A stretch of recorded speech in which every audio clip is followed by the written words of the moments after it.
Hey! I totally did not walk all the way away and go do something real quick during that intro. And get back literally at the last second. You totally did not do that. No. I would never do that. That'd be so fucking unprofessional. I'll be right back. I'll wait till it starts before I get up and walk off.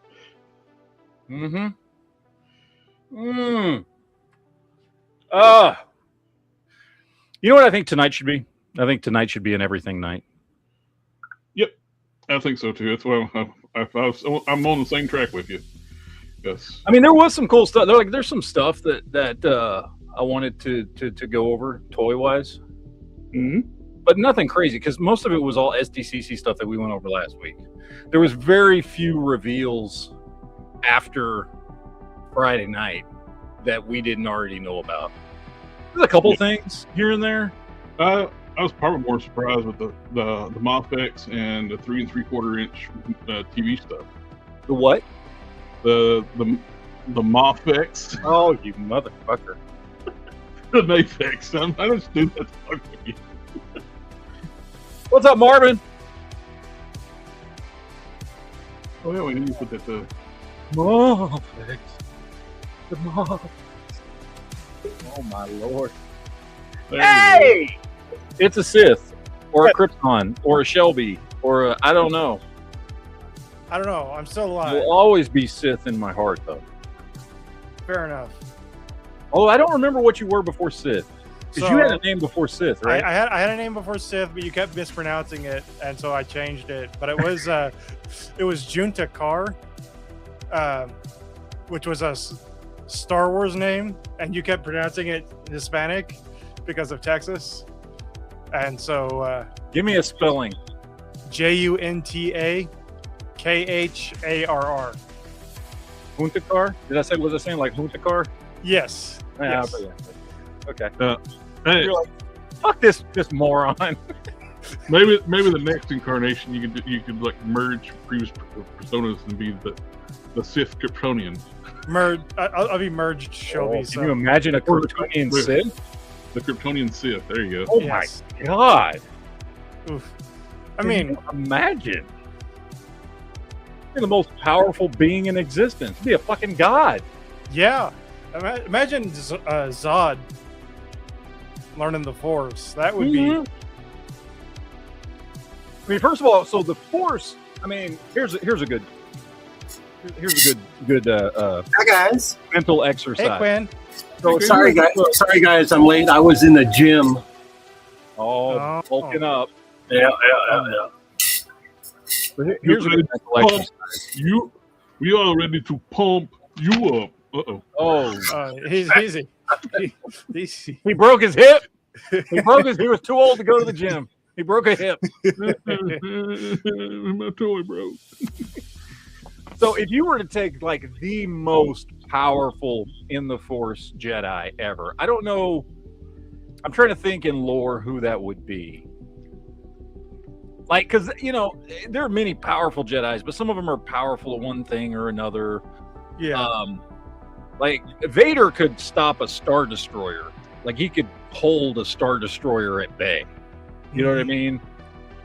Luke was supposed to be more powerful than Vader, though. Yeah, I was gonna say, I'm pretty sure. Yeah, Luke, like in lore, like especially okay, in Dark Empire, of course, Star Destroyer was firing on him, and he. The only time I've ever liked Luke was all the expanded universe stuff in the 90s. It's the only time Luke was a good character. I did not like Luke in the original trilogy, and then when they brought him back for that one movie, he was awful. So I will give you this. In the expanded universe in the 90s, whether it was the Dark Horse comics or the books, Luke was a good character. And yes, they did start making him supremely powerful in a lot of ways. But the thing is, if you've got like, I don't know, I'm trying to think of who would be more powerful, who could do more than like, and I mean, direct, like telekinetic levels of Force using. So I'm not talking like Palpatine's Force lightning, or some Jedi are good with healing and some Jedi are good at this, and you know, whatever. But like telekinesis. directly, like Vader. Although Vader was Vader's thing was that he was basically an engineer though. Like he could build shit.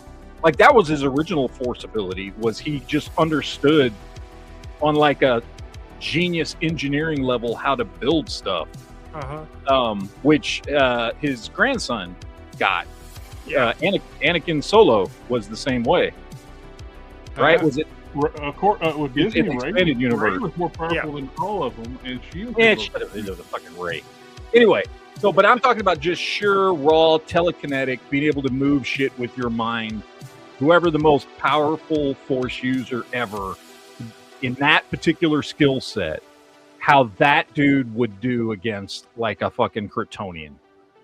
Because I think there's an argument to be made that you could stop Superman. Like a very powerful Force user could stop Superman. Like there have been Force users that have been able to like move moons and stuff. Yeah. I'm just trying. I think I don't know as much about Superman. I mean, I don't know if you couldn't kill him, but you could certainly lock him down and keep him from moving. Right? Yeah. Depends. I don't know what old people divers have to do. It depends on which version of Superman and if he's been outside the atmosphere. Superman Prime 1 million. Yeah, nothing stops that one. No. Yeah, and it also depends on where you're at. If you're not, if you're far enough away from a yellow sun and it's been a while. Nah, it's on Tatooine. Oh, then no, he's two yellow suns. Well, no, one's red. Hey, no, one of the suns is a red sun. I wonder what that would do to him. One yellow, one red sun beating down on him. I think a blue giant even supercharges it, though. Yeah. I don't know. It would be interesting for somebody to come up with like a video where they like already as powerful as a god under a blue sun is even stronger. I don't know. I'd love to see that. The most powerful Jedi or Force user in general, Jedi, Sith, doesn't matter, against a Kryptonian. Like what would happen? And even they would have to actually, even under a red sun, they would actually have to be fast because Kryptonians don't instantly lose their power. Like no. Like the Golden Age Superman, yes. Silver Age Golden Age Superman, you can charge somebody up with red solar energy, you can hurt them. That don't work now. They're solar batteries now, so he will still have strength, but he will run out of juice. By the way, can I just tell you the most annoying thing? And this has happened in movies, this has happened in TV shows, and this has happened in comics. The most annoying thing, like since I was a little kid, that always annoyed me, every time they did this in any medium, and they've all done it, but it's most egregious in movies, I think, is when somebody shoots Superman with a kryptonite bullet. Yeah. Because, I'm sorry, kryptonite does not work that quick. Okay? Nope. It would bounce right off of him because the radiation from the kryptonite bullet would not affect him immediately. So he's still bulletproof. The radiation field would have to be traveling faster than the bullet. That's just not how physics works. And even then, I mean, like, it would have to be on him for a minute. Yep. Before he started to become weak enough to be susceptible to a bullet.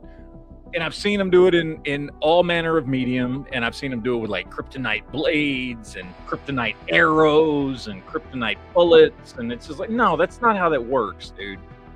It's just not how it works. Anyway, just a pet peeve of mine when it comes to Superman. Yep, I agree. Yes, Lone Dragon. One of the best movie lines. First of all, one of my favorite movies of all time. Second, one of the greatest one-liners from a movie ever. I'm pretty sure he made that up.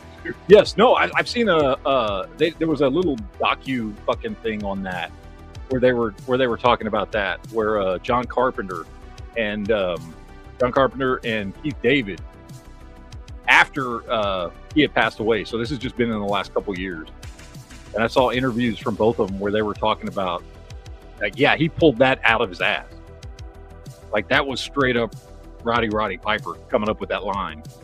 So it's like one of the beauties about like classic wrestling when they let, when you had like the superstars like Roddy Piper and stuff like back in the day, those guys would ad-lib, and that's the ones who rose to the top were the ones who actually could think of all these cool one-liners and stuff and do their, what they call shoots. And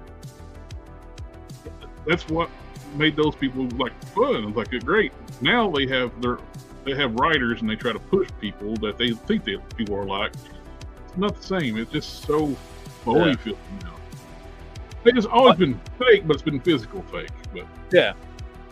Well, one of the reasons I was watching, what was I watching? It wasn't the same thing where I saw John Carpenter and Keith David talking about that. It was something else, but it was talking about Roddy Piper and how the reason he started doing acting was because he was tired of being a heel. And the WWF at the time, before it was the WWE, before they got sued by the World Wildlife Foundation. Yeah. The WWF at the time would not, they had him on a heel track and they would not let him off. And he was getting pissed off because he had a big fan base and people liked him and people wanted him to win. And he was like, dude, this makes no sense. Like, and if he went to Hollywood, if the things were different then as they are now, he would have been more famous than Dave Bautista as an actor. Oh yeah, he would have been like Batista or Cena or The Rock. You know? Yep. So now with Floating Dragons, that's another good point too with Superman. It's like he can move it and react at near light speed. A mere like bullet traveling like the speed of sound is not going to like startle him. And like, you just think you just move out of the way. I mean, just the physical aspect of it, right? Like, I know they've made so many changes off and on to Superman over the years, but like, just the physical capabilities of Superman's powers would make it to where a bullet, there's no way in hell a bullet would affect him. Yeah. He's too quick. Radiation wouldn't affect his body. Like, just, putting aside all the other stuff, and I know they've gotten into a whole bunch of stuff in the last couple of decades with him having like essentially a force field around his body or some shit, which I don't understand, but whatever. Like, it is what it is. They're just, it's a subconscious telekinetic field. It was introduced around like the death of Superman stuff. They use that to explain how he can pick up like a car by the bumper and not rip the bumper off and support the entire weight of the car and stuff. And I don't know. I don't like that. Maybe it's just me. And granted, I come from a very specific age of Superman, and so by mid-90s, I was not reading Superman anymore, and I've gone back and picked up comics and stuff like that since then. But like the idea of, I like when all his abilities were explained physically, and I know it didn't make sense.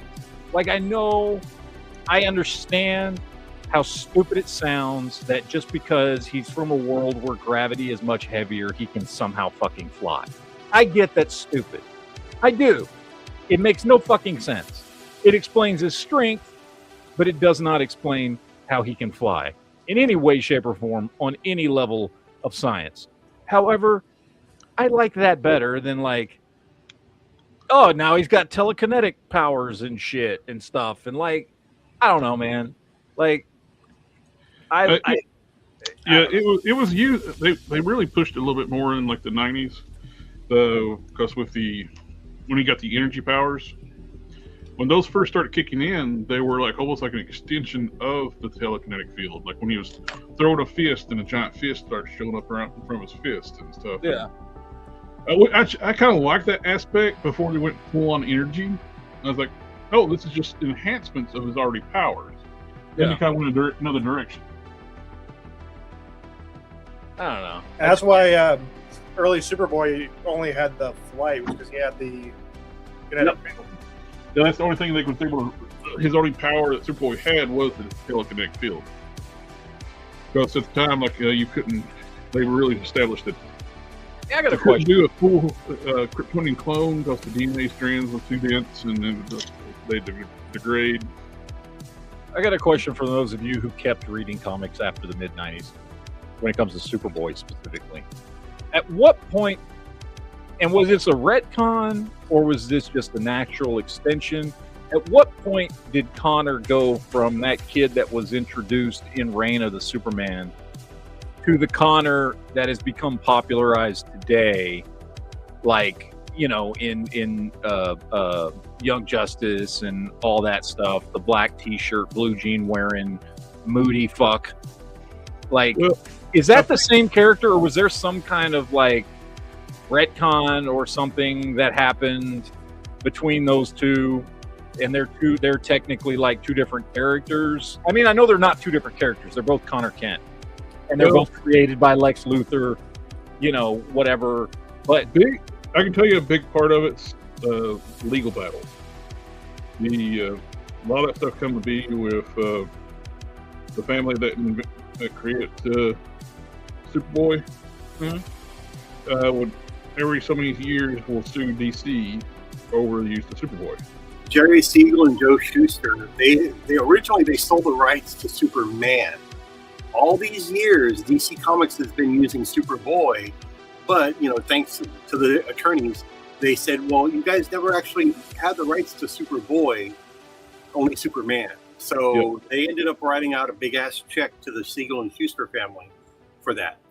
Yep, because for a while that's when they kind of changed his look to the t-shirt jeans thing. They retcon too. Originally, Connor Kent was a clone of the head, mix of the head of Cadmus and Superman.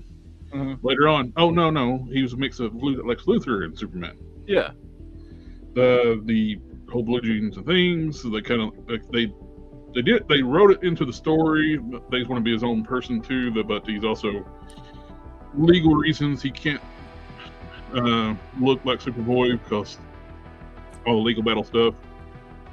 but I mean, did they explain when the legal battle got real heavy before they settled and paid the original family that created Superman off. They killed off Connor Kent for a while. Okay. Then you had Superboy Prime, who they artificially aged up. He got supercharged, and somehow supercharged him, made him an adult. So he was Superman Prime for a while, in black and silver. Yeah, I just wonder because to me, and I like Young Justice and that. I'm saying Young Justice because I'm more familiar with that than the comic version. And I like the original Connor Kent, but they come across as two absolutely different characters. If you remember reading the comics back in the 90s and then read or watch anything with Connor Kent today, they do not seem like they are the same character at all. Like they have the same name and they're both clones of Superman, but they do not seem like they are at all the same character. They don't act the same.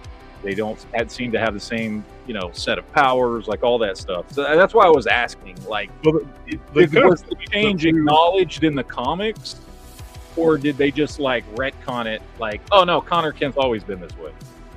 Well, no, they changed them in the comics slowly, like when the actual Superboy series after the reign of the Superman. Yeah.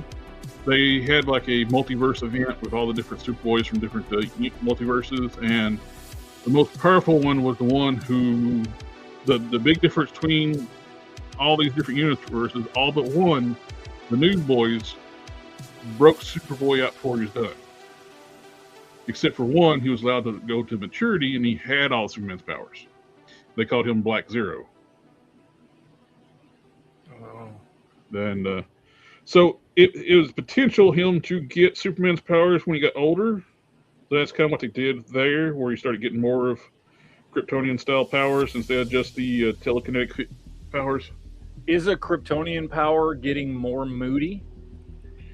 I think I think it's more like when they kind of revealed like the fact that he's been lied to his entire life is, and plus two, they set it up where Lex had mental controls installed in his brain when he was created.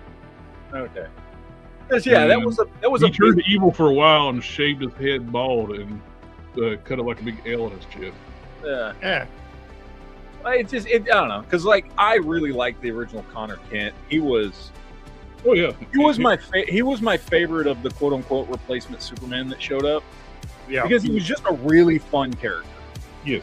He was just young and carefree, and when you were reading the comics, like he was the one that was trying to have fun, and like I don't know, he was a fun character to read about. And then the new Connor Kent just comes across as very like stoic and moody and shit. He's not really a fun character, to be honest. Well, after all the stuff with Lex taking over his mind and stuff and all that, making him evil, when he was able to break that mind control, he wanted to kind of be his own thing. He's and embrace basically both his fathers. And yeah, which I get. That's fine. That's gonna be an awkward Thanksgiving. It is. I thought they did pretty well with him in the Titans series. Yes, I thought so too. Yep. I know a lot of people hate on that show. I actually liked it. Like, it was not perfect by any way, shape, or form. Like, it had a lot of issues. Season 2 in particular was not great. But it was one of those shows that got better as it went. It did, and I liked the characterizations. I liked all the actors they got to play the characters. I thought it was a good show, and I particularly, moodiness and all, I thought they did a really good job with Connor Kent on that show. But I'll tell you what, and I haven't caught up, so I think I'm about 2 weeks behind. I personally could not stand the girl that they got to play Raven. I never liked her. And she was okay. She wasn't great, but I didn't like Starfire at first, but when they started bringing her like actual powers into it and started, I don't understand why they brought her in as a hooker. They made her okay, hold on. Which was horrible. Once they actually let Starfire be Starfire, which for most of the first season she was not, because she had lost her memory and didn't know what the hell was going on.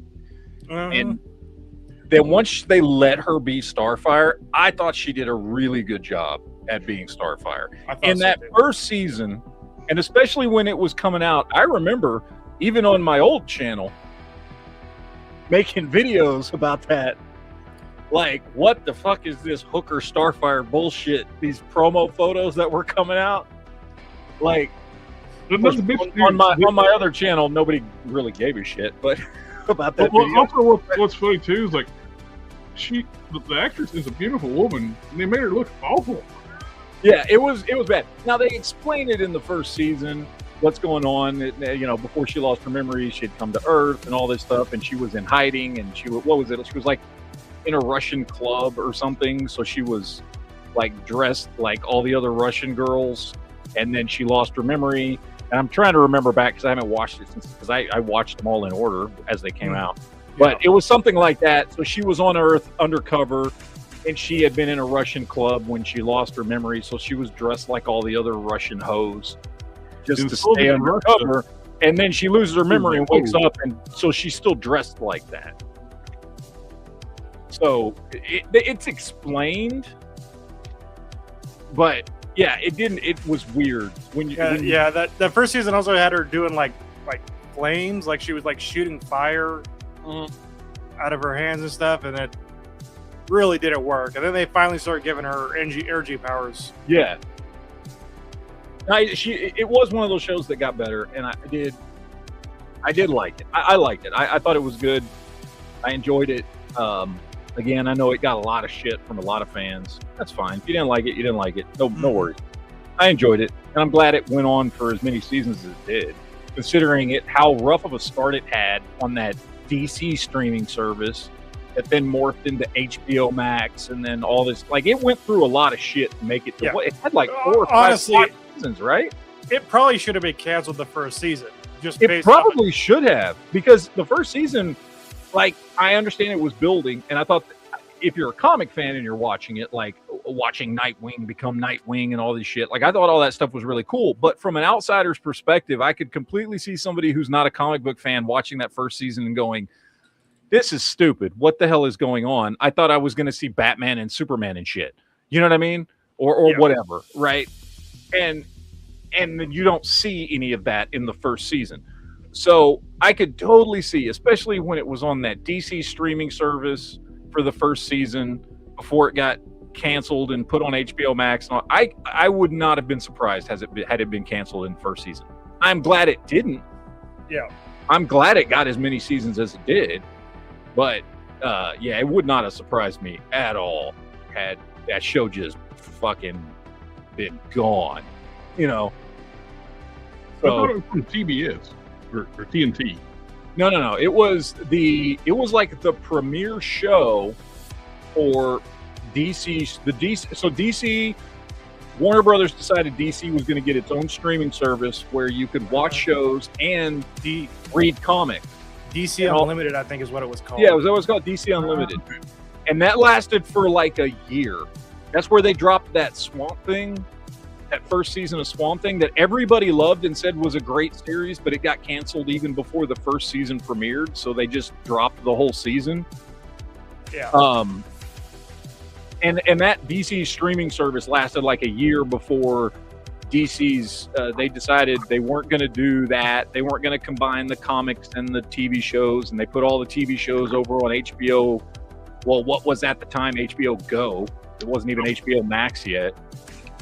And they, Warner Brothers started some shit that they fucked up and then had to try and fix it, which is like a running theme for anything Warner Brothers touches.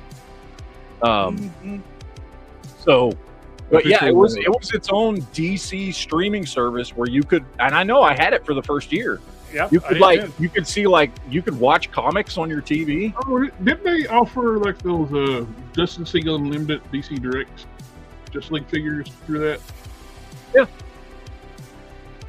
if you signed up, there was like different levels, and depending on what level you signed up for, you would get free stuff, or you could buy the stuff, or there was different things. I don't remember. Like I said, it only lasted for like 1 year, and then it went away. Official Red Scarf was asking what this is. This is a short-lived character in the 90s, which people who read it still love the character. It's Prime. This is one of his more extreme looks. They did like Rogue, or they called it Rogue Prime, where he's like a punk rocker.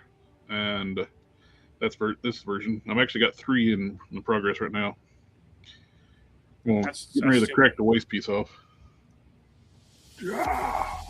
Extreme 90s hair. Real quick. And Sith, have you've been keeping up with Adventures of Superman? Yes, I'm caught up. Well, I'm a couple episodes back because I haven't watched it since before I went on vacation. So I think I'm 2 episodes behind. However, going back to what we were talking about with Connor Kent, and I just say, and I know it was Jonathan, not Connor, but the fact that he showed up basically being Connor, that original Connor, gave me so much joy. That was because even though he was Jonathan, he was fucking Connor. They had him playing Connor Kent. Yep. We don't know why yet, but he is coming back. Okay. Like I said, I think I'm 2 episodes behind because I think I missed the last 2 weeks. So I got to catch up on that. Are you behind on X-Men as well? Yes, I'm also 2 weeks behind on X-Men. I started to watch the Danger Room episode, but I didn't finish that Danger Room episode was probably my favorite episode yet. It was an all-Polaris episode. I've only watched the first episode this season. I started to watch that one, but we didn't finish it because we tried to watch it while we were out of town, and then we were with family and stuff, and we didn't get to finish it. And then I haven't watched this week's episode either, so I'm 2 episodes behind on both those shows. So I need to catch up on that. Oh, but can we talk about Spider-Man? Yes. Let's talk about Spider-Man. I want to talk about Spider-Man because Sith, you and me have seen it. By the way, Jared, there's a pretty damn decent version on the website. You've got to go to the right server because I've found 3 versions of it. One that's just god awful and cuts off the first 10 minutes when it starts. One that's dubbed in, I don't know, Pakistani or something. And then one that's actually a pretty damn good version. Like, I was watching it for a second time last night when I fell asleep. So if you want to watch it, you just got to make sure you click through the servers to find the good version. With none of that XBet bullshit across it or any of that stuff, like legitimately a pretty good version of the movie. If you want to watch it. Oh, should I, since you're going to be talking Spider-Man, should I hit the spoiler alert button? Mm-hmm. Yep. Go for it.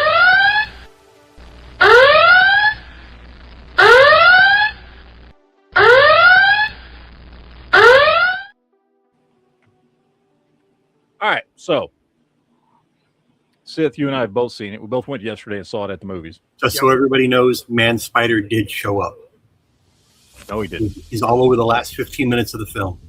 Wolverine stabs the shit out of Cyclops in the last ending scene. Right through the fucking eyes. Just takes him out. Yep.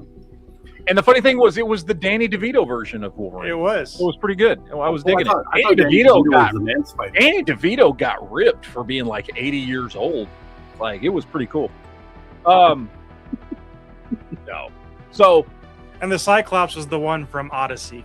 Yes, it was that Cyclops. Although he was wearing the blue costume, it was a little weird. It's a little weird. And then Cyclops was played by Elliot Page. Yep. Yes.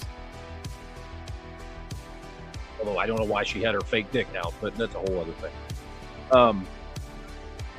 Anyway, first and foremost, and I had to think about this for a while, but now I've come to a definitive determination. And this is definitely a good thing, that this did not feel like an MCU movie. It did not, and it was very much. It took me a minute. It took me a minute when I first watched it, because I think I was talking to you guys in the chat. I was like, it really does not feel like an MCU movie at all, and I don't know if that's good or bad. But after watching it again last night and thinking about it, that's a good thing. Yes, that was a good thing. That it feels very different from the other three Spider-Man movies. It does. This feels a whole lot more in line with the Sam Raimi trilogy than it does. Yeah, it does. It does. It's a little more serious. It's darker. Why? But it still has humor. Most of the humor comes from the interaction between Peter and Punisher. Yeah. And what's weird about it is, so this movie has Punisher and it's got Hulk in it. Hulk, Bruce Banner, whatever. Now, Hulk and Bruce Banner collectively maybe in the movie for 10 minutes at the most. They're not in the movie that much. No, that was much more of a throwaway cameo. Yeah. Like, Hulk showing up for the one scene made sense for what was happening in that scene. And I guess, Bruce Banner, having him in his scene at the college made sense because of what Peter was dealing with. He was the Dr. Connors of this movie. And look, his use in this movie made sense in the two scenes that he was in. But he's not in a lot of this movie. No. So I mean, again, that's almost more cameo than anything. Punisher, on the other hand, is legitimately like he's a co-star. Yeah, he's a co-star in this movie. He's in a lot of the movie, and he did a great job. He did a really good job. He is toned down from Punisher series. But the thing is the way they do it, he's not necessarily toned down, but the situations are toned down. So you're watching the same Punisher that we've seen before, now thrown into more of like a kid adventure, and you can tell he doesn't like it, and he doesn't like that Peter is trying to rein him in because he's just shooting motherfuckers in the face. So him as a character is not toned down, but the story is not. He's finding himself involved in something that he normally wouldn't be involved in, that does not require just shooting people in the face. Although he does shoot the shit out of Hulk in the face like a lot, trying to get him to back off. They do let him unload on Hulk because you can unload on Hulk without him dying. Exactly. So no, but Punisher is Punisher in this movie. It's just he's Punisher in a Spider-Man adventure. Yeah. And so, but it was good. It was a lot of good interaction between them. I will say, did they explain why the Hulk is just so savage? Was it just because he's been pent up, or like where he's? Well, because okay, so you remember the thing that Banner was wearing that he had made to control his powers? Yeah, that suppresses the Hulk and right. Yeah. Well, that gets fucking taken away from him on purpose to turn him into the Savage Hulk. Okay. Now, it's kind of like what they did within the comics with Mr. Hyde. Like when Hyde has not transformed in a while, when he transforms, he's very bigger. and, Over the well, top. they specifically say this is his first Hulk out in years. So, what I don't, maybe it's the like what Jared was saying about how when he gets pent up, it gets worse. But so far, they haven't really explained how we got from Professor Hulk, to here, where now all of a sudden he's terrified of the Hulk again. And yeah, they did not explain it. He's just all of a sudden Bruce Banner again, keeping the Hulk under wraps. Yeah. Instead of him being basically merged Hulk, like he was. And although he really wasn't merged Hulk from the comics, he was just wimpy Hulk. He was just Banner's brain in Hulk's body.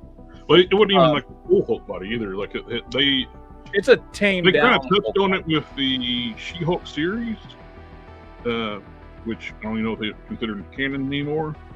Yeah, I have no idea. He actually modified himself to create that. The original in the comics, Merge Hulk is a merger of all the different personas of his personality into one body. Yeah, and that's not what he was. No, he was in the MCU. They did a different version where he modified his own body, where he could limit the Hulk's abilities and become more like a. There's no Hulk. It's just Banner. Yeah. And so that they've never explained how he went from that, which is the last time we saw that version of him was Endgame, to the couple of times we've seen him since, where he's just Banner with that thing that he wears to constantly keep the Hulk at bay. Yeah. So we've never seen how he went from one to the other. In this one, we do see what happens when that fucking thing gets taken away from him and the Savage Hulk comes back. And I will say, the Savage Hulk was done very well in this. He was fucking huge. I even liked that. I liked him when he looked at him. He's like, I didn't know you could get that fucking big. I mean, it's fucking big, but I didn't know you could get that big. Well, the Banner Hulk they've had for a while was a much smaller version. To be fair, Hulk. This is the first time Spidey's seeing that version of Hulk. Yeah. He's never seen the true Savage Hulk. Right. So, I would say, like, okay, again, and we've talked about this ad nauseum. I hate Mark Ruffalo, like, just as a human being. Yeah, he is an awful human being. However, the Hulk was well used in this movie, I thought. It's basically just the glorified cameo, but it was well done. It was well done. Yep. Also, we have to address the worst kept secret in Hollywood. Yes, Sadie Sink is Jean Grey. Yes. Everybody knew this. This was not a surprise to anyone. And you find out relatively early. You find out at the end of the first act. So by the time you're going into the second act, you know who she is. Peter knows who she is. You know, like everybody knows who she is at this point. So it's just kept secret for the first act of the movie who this character is. And I will say, she did a very good job. She did. I liked her as Jean. I liked her as Jean Grey. Like for instance, okay, so you know those last two horrible X-Men movies where they got Sansa Stark from Game of Thrones to play Jean Grey? Like, I thought before I saw those movies that she would have made a great Jean Grey. However, I don't know if it's her or those movies or both, but that was awful.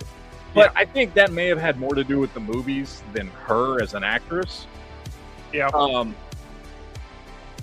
So I was like, I don't know. We'll see. I love Stranger Things, but I mean, we've only ever seen her play basically a 16-year-old. You know what I mean? Like, So a 12 to 16-year-old. So I didn't know how she would do. But for a Jean Grey that's supposed to be, what would you say, roughly around 18? That's kind of what I was assuming. Is that she did a really good job. I don't remember if I personally don't remember. Maybe it's been mentioned, or I don't know. I don't remember Jean Grey having a sister in the comics. Maybe she did, and it was just not something that ever was a major plot point. You know what I mean? Maybe they're using it as a what was the sister's name? Was it Sarah, or was it this something like that? I think it started with an S. I don't remember. She's not in the movie a lot. She's basically only in the movie via flashbacks, but she's the impetus for why Jean Grey, Sarah Grey. Sarah Grey. There you go. She's the impetus for why Jean is doing what she's doing in the movie. First appeared during the Dark Phoenix saga as a married mother. Okay, so there's canon for it, but apparently it wasn't a big enough deal for me to remember. But again, with the way that they used her in this movie, that's fine. You know what I mean? Like she's just Jean Grey's MacGuffin. Yeah, she's the reason Jean Grey's doing what she's doing. Her character is not important to the movie, or to the MCU going forward. She's just the reason behind Jean Grey being in New York doing all the things that get her involved with Peter. I was kind of hoping she was going to be Mary Jane, because redhead. Yeah. Reed's about the same age as Tom Holland, even though Tom Holland's in his 30s. Yeah. But after watching the movie a second time, so the first time I watched the movie, and I told you guys, the movie was good, but it wasn't great. There was nothing spectacular about it, but it just didn't feel like an MCU movie. Watching it a second time, I've come to the conclusion that it is better than my first impression of it, and it not being an MCU feeling movie is to its benefit, definitely. However, I still got to say there was really nothing spectacular about the movie. You know what I mean? Spectacular. This exactly like it was. This is by far Tom Holland's best portrayal of Peter Parker Spider-Man. I will say it is his best portrayal of Peter Parker. However, I don't think it's a better movie than No Way Home. I think No Way Home is a better movie. Yeah, No Way Home is I don't know, because this is Tom Holland finally playing Spider-Man, which I've been waiting for a decade now. Right. And so, I will agree with you. Instead of playing Tony Stark Jr., he's finally playing Spider-Man. Yes. He's playing Peter Parker. And yes, he does a fantastic job in it. Even Zendaya does a much better job in this movie, just instead of just being a quirky, weird girl, like being a normal human being. She does really well. How nice it was that they didn't just immediately walk back the whole friend thing. They didn't just see Peter like, oh, we remember all of a sudden. Yes. That's what I was fully expecting MJ to do when she read the letter. I was like, oh, she's going to remember. No. I was so glad they did not do that. Yes. Yeah, like I said, I'm. This is one of those movies I think that the more I watch it, the more I'm going to like it. This could become the Man of Steel of Spider-Man movies. Very, very much, very much. I think for me, this movie, I would compare it to, as far as how I feel about it, the same way I feel about Doctor Strange and Shang-Chi, which is the first time I watched both those movies, I liked them, but I wasn't blown away. But those two over time have become movies that I watch once every few months. And every time I watch them, I like them better and better and better. And they have become some of my two favorite MCU movies. Yeah. Of course, when you watch the first Doctor Strange movie, they set up with him having the time stone. And it was like, okay, after every freaking after that first with normal movie, Why does he not cast that damn spell before every major event? Yeah. When he gets killed, it resets. Do a time loop. But He gets the Groundhog Day his way into victory. Exactly. like I said, I think so. This movie is definitely better, like by leaps and bounds, than Far From Home. I'd say it's a good deal better than Homecoming. Yep. I think as a movie, I don't think it's better than No Way Home. Like, No Way Homecoming- Home. I was not crazy about Homecoming. It took me Homecoming or No Way times. Home? I had it took me 2 sittings to get through the whole movie.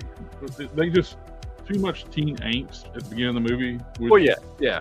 However, it's still a better movie than Far From Home, where he goes to Europe. That one's Oh yeah, that movie's trash. that's awful. Night Monkey.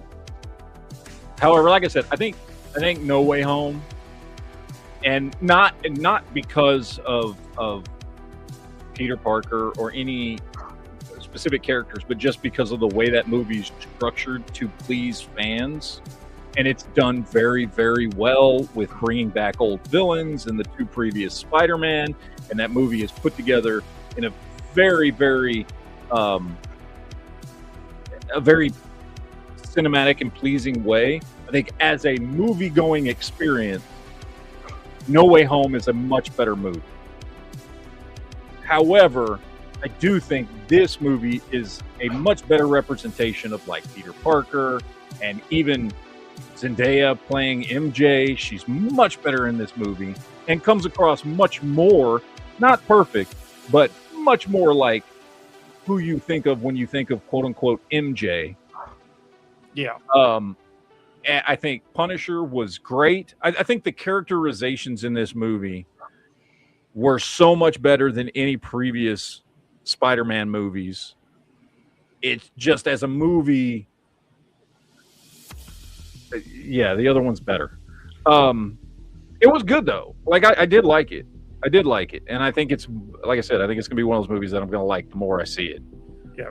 Right now, it's in top 3, definitely top 4, but I think top 3 Spider-Man movies for me.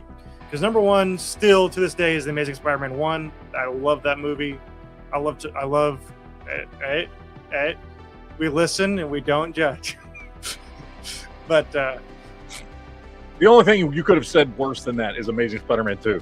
The Amazing Spider-Man 1 is the one that, like, when I was a kid, older kid, that's the one I watched.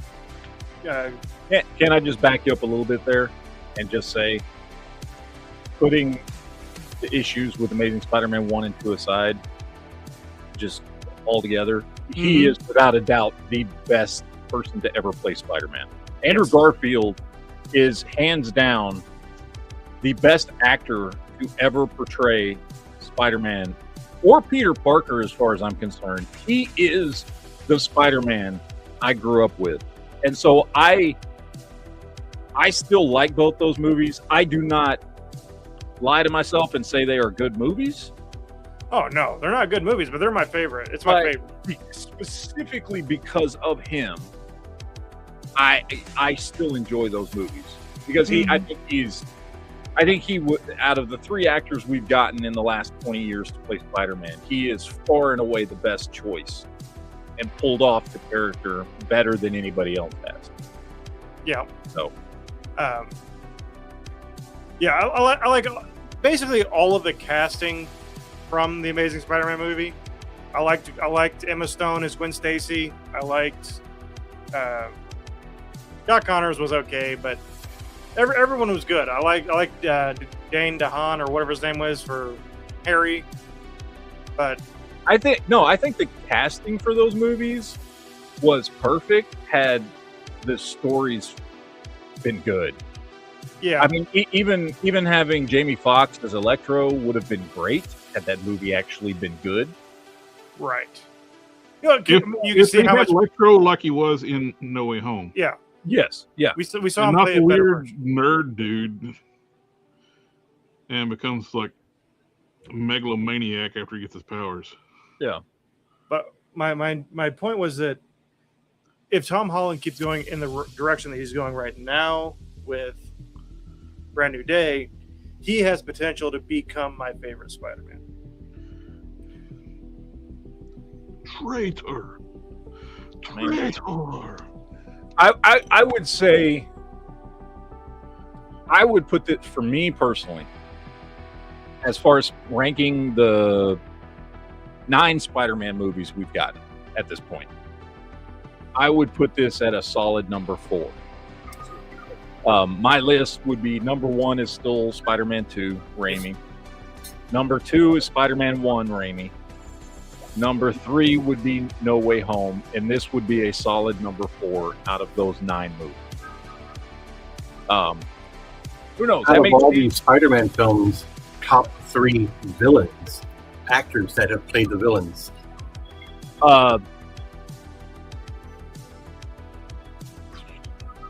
Well, Alfred Molina for one. I would say Doc Ock, Green Goblin, and then I'm going to throw you a curveball here. Despite the movie not being the greatest thing in the world, I would say, hands down, Michael Keaton's Vulture was phenomenal. Yeah. Yep. I would say those are the top 3. Yeah, very good. Well, unless we count William, whatever his name was. To be honest, Brand New Day doesn't really have a villain. Like, we have an antagonist.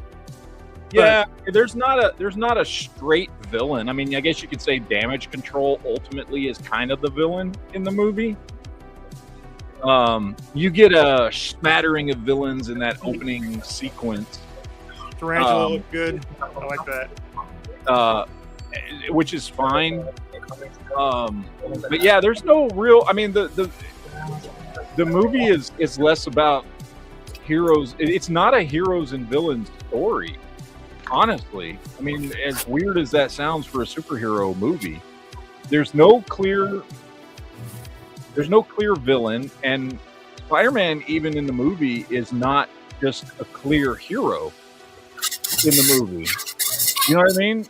Yeah. I mean, between his story and how it interweaves with Jean's story and Punisher's story and everybody else, this story is about people who have the potential to be heroes or villains, fucking figuring out who the hell they are.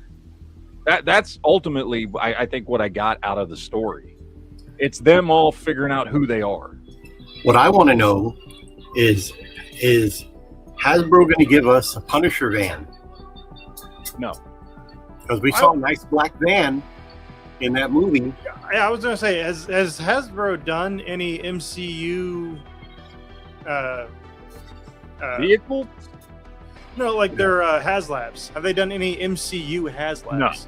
No. Because I don't think they would, because MCU figures was a complete fail, so I don't think they'll ever do a vehicle.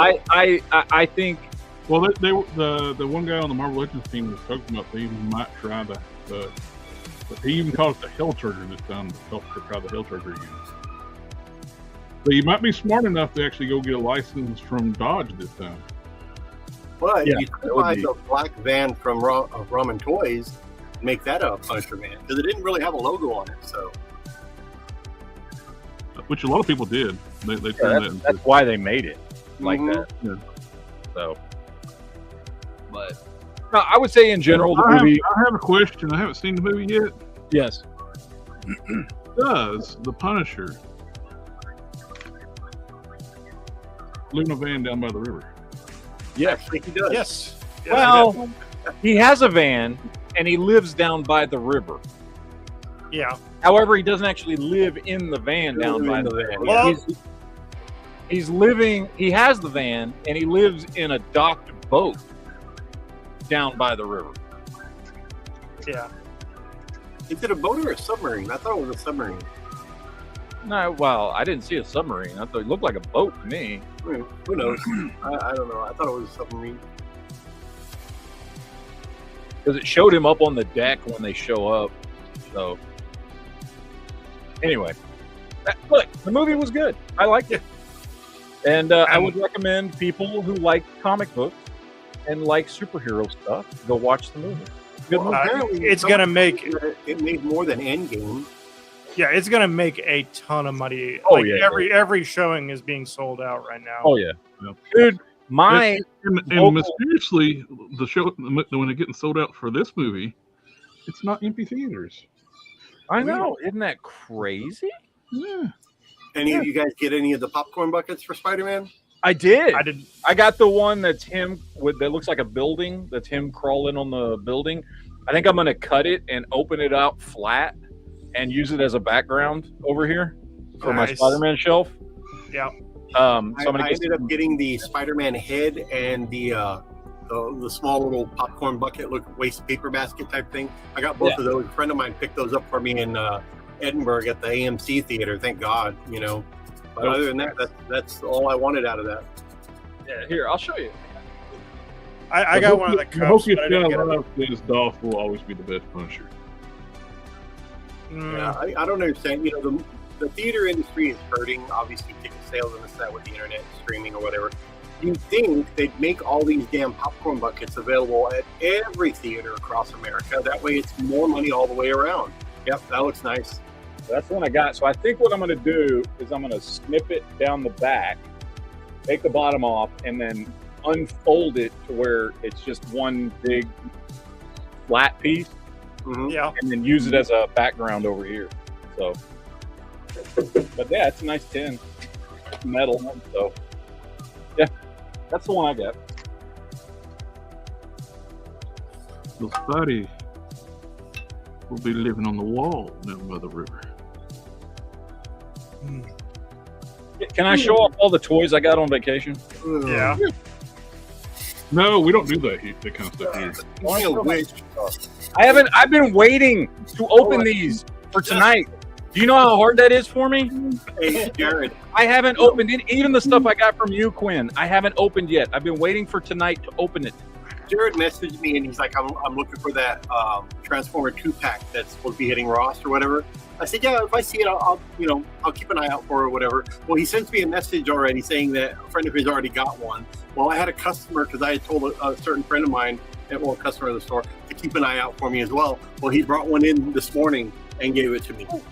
So, yeah, How much? So I'm like, I'll well, buy it since from Jared's you. already got his. I guess I got a set too now. So You son of a... Oh, thank you, Quinn. I'm sorry. no. Hey, don't worry about it. I mean, I collect Transformers too. So One but, I mean, of my friends is a regular, like in the chats and stuff. He's like, he saw I was looking for that, and he's like, messaged me, he's like, a picture of it. Why is it Ross? I was like, you need this? It's like, yes. yeah, not a problem. Well, I have a couple feelers out too. So they, I got customers that look for stuff for me. So customer friend of the store found that for me, and I go, great. My friend wants that. So blah blah blah. But I had already saw your message, and I'm like, oh well, he doesn't need it now. So I guess I can keep it since it's different colors. So it'll work. Yeah, it's the unreleased prototype colors for G2 they never released. Now it kind of makes me I kind of feel regret not getting that garish Grimlock, which was the same thing as like with they did these really wild like concept colors for the Dinobots that never got released for G2. They were too wild for G2. And they did the Grimlock as a Walmart exclusive a few years ago. They did several like G2 rejected color schemes. They had like a two-tone orange jazz and Grimlock with yellow with blue tiger stripes. At the time it's like these are awful. I kind of wish I got it. Yeah. Also, I got an email confirmation that the Mondo Toys Real Ghostbusters San Diego Comic-Con 4-pack is being shipped out to me right now. So apparently I got in one of the first 1,000 orders. I got that in thanks to a friend of mine. So he got a email confirmation. So it should be shipped out, or it should be shipped out to me already. So hopefully I'll get it within maybe less than a week. So if not, everybody that was over 1,000 ain't going to get them until February next year. Sweet. Yeah, I know. So Matt, wait, what did you pick up? Okay. Ross Con, Whiplash. Hold on, let me get you $10. That's a good price for that. Yeah. I've been needing Whiplash for my origins. He's the I think his double chin is hilarious too. Yeah. Fat bastard.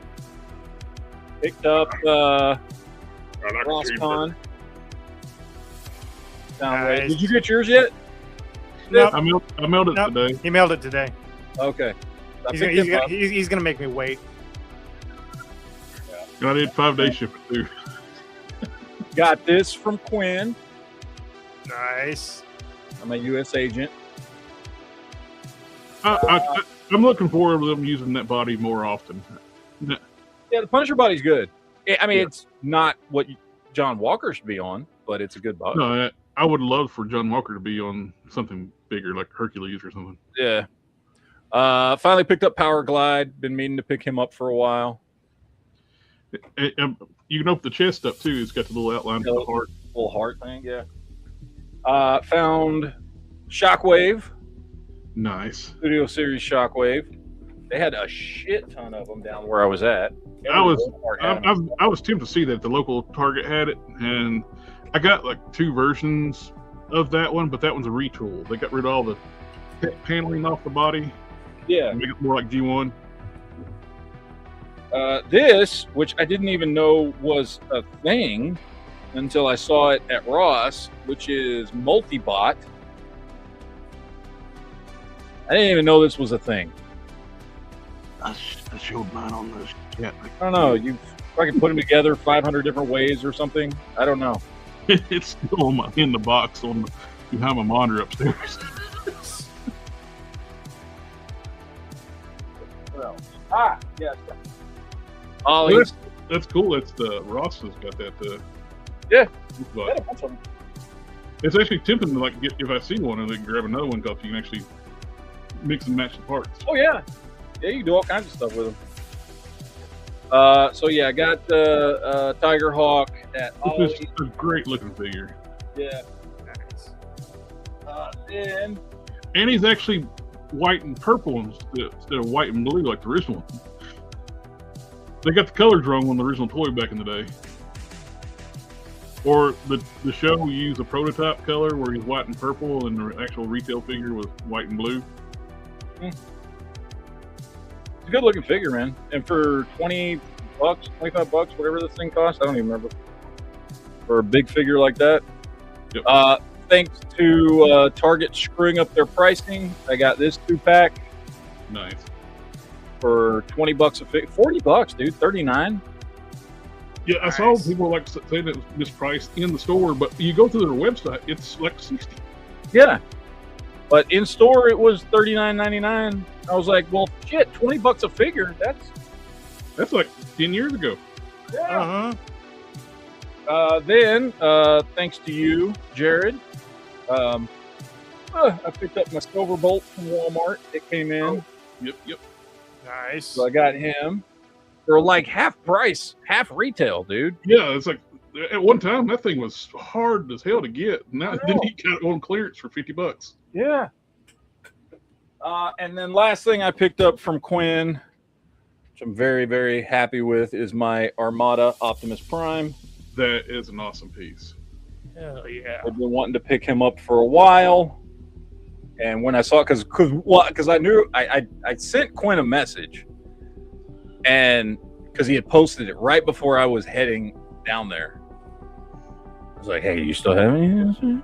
I was like, "Save one for me." He didn't see my message though. So, Well, good thing he didn't sell it. yeah, I know. Which is He was mid-process of selling it when you got there. He had gotten 2 in, and he had sold 1. So he had 1 He left. took it out of an 8-year-old boy's hand. He did. Yeah. Ripped it out of his hands. Yeah, I he ripped said, it out of his hand. I was like, "No, sir. You save that for special. You're not special, sir." You ever seen an adult drop kick an 8-year-old? I have. you're about now. I recorded it so I can watch it just for pleasure.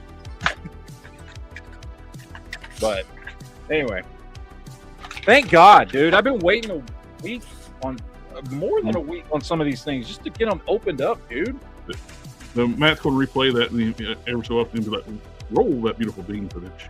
Hell yeah. Like Austin Powers kicking mini-me's. Poof. If we can get Clip in, you son bitch. No. If at first shouldn't you be does that hard. succeed, you need a bigger hammer. Ah, there we go. There we go. Scorpion's looking a little ugly. He is, isn't he? He likes cheeseburgers now. He does, dude. Check it out. He's looking chunky. He's looking like Trapjaw from the Motu movie. Everybody was giving that dude shit because he was a little pudgy. I'm like, motherfucker, first of all, you're just saying that because compared to like He-Man and Skeletor, he looks a little pudgy. That's a big fucking dude. You wouldn't call him that to his fucking face. No. That's like people calling a power lifter pudgy. Like, Yeah. no, that's muscle. You dumb. Since that movie's on Amazon Prime, I was playing it a couple times today here in the store. Nice. Well, let me give you a taste of what's in store for you here, Shelby. Mr. Krypton, Mr. Sith. God damn it, I'm never going to get your fucking name right. I don't have a name. Well, as soon as he gets it right, So I'll change it immediately. Yeah, you're going to fucking change it on me. Okay. I'll change it back to Sith. All right, let's see what we got here. Here's our... As I drop his cannon. So... This cannon on there. I'm gonna be honest, he's a little floppy. whoa. Yeah. I think he's Look at going to need a massive amount of kikis. Wow. Yeah, he's got some floppy legs. And you wonder why that line never took off. It looks great though. Like it's a good looking figure. I like all the extra accessories. Yeah, he comes with a little tape, extra hands, gun. It's a good looking figure. I mean, his legs are heavy enough. His legs are heavy enough that it's only when you hold him by his upper torso that he gets floppy. But it's because his legs feel chunky as hell. Like all the weight is from the knees down. So he actually stands up really well. Because once those joints are just holding the upper body up and he stands fine. It's just his hips are loose. Because his legs weigh so much. But yeah, I'll put a little kikis on there. And ooh, I think the tape actually fits. Because his little tape deck opens. Let's see. Come on, fit in there. You mother... Yeah. So his little tape deck actually fits in there. Nice. Shit. So, yeah. I mean, he's a little small. Well, I guess it depends on who you put him next to. Yeah. I mean... Well, he's like deluxe class, like old school deluxe. Yeah. He'd probably look good if you got the Devastation Optimus Prime, that small one. Yeah. He looks good. I mean, I like him. But yeah, he definitely is. He's definitely. My issue with that lineup, they made everybody the same height. They did McFarlane it. Yeah. When they made Bumblebee, I was tempted to get Bumblebee, but maybe I could put him on something else. But he's the same height as that Soundwave. So when you scale up Bumblebee that size, he looks like a beast. He looks like a brawler. So he only had, even though he comes with 2 trigger hands, for some reason, one of his trigger hands is closed. Like you can't actually get a gun in there. It's for opening his cassette tape. Oh, is that what it's for? The eject button. That's stupid. Okay. Well, I will this is say his cannon falls off very easily. Laserbeak has to escape somehow. But it looks great. Like the figure looks like really, really G1 accurate. That's a cute sound wave. Yeah, I know. I need to get a full-size adult sound. This is like preteen Soundwave. Oh, Shelby got that. That's the KO one right there. Yep, this dark one was Yep. $80 for this, plus all of the 5 or 6 cassette bots. Where'd you get that one? AliExpress or where? TF Source. TF Source? Yes, Safari. Yeah, TF Safari. That's THF Sonic Wave. It's a great deal. Unfortunately, You basically get like the new reissues of the masterpiece stuff in cassette is more than what you paid for that with all the yeah. cassettes. No, unfortunately, these cassettes don't really fit this guy. They're just a hair too wide. So you can force them in, but it's a pain in the ass to get them back out. Interesting. So, but they'll fit in this one just fine. So I don't know what the tolerance difference is there, but Now I like the KO one. They did like a black version where when he was rebuilt as Sound Blaster, yeah. and that was in the Japanese Headmaster series. Him and Blaster fought to the death. They both got rebuilt. Soundwave got turned into Sound Blaster, and Blaster got turned into Twin Cast. I got a question for you there, Jared. Yes. Because I think I've narrowed down, and I may get more than one. I don't know.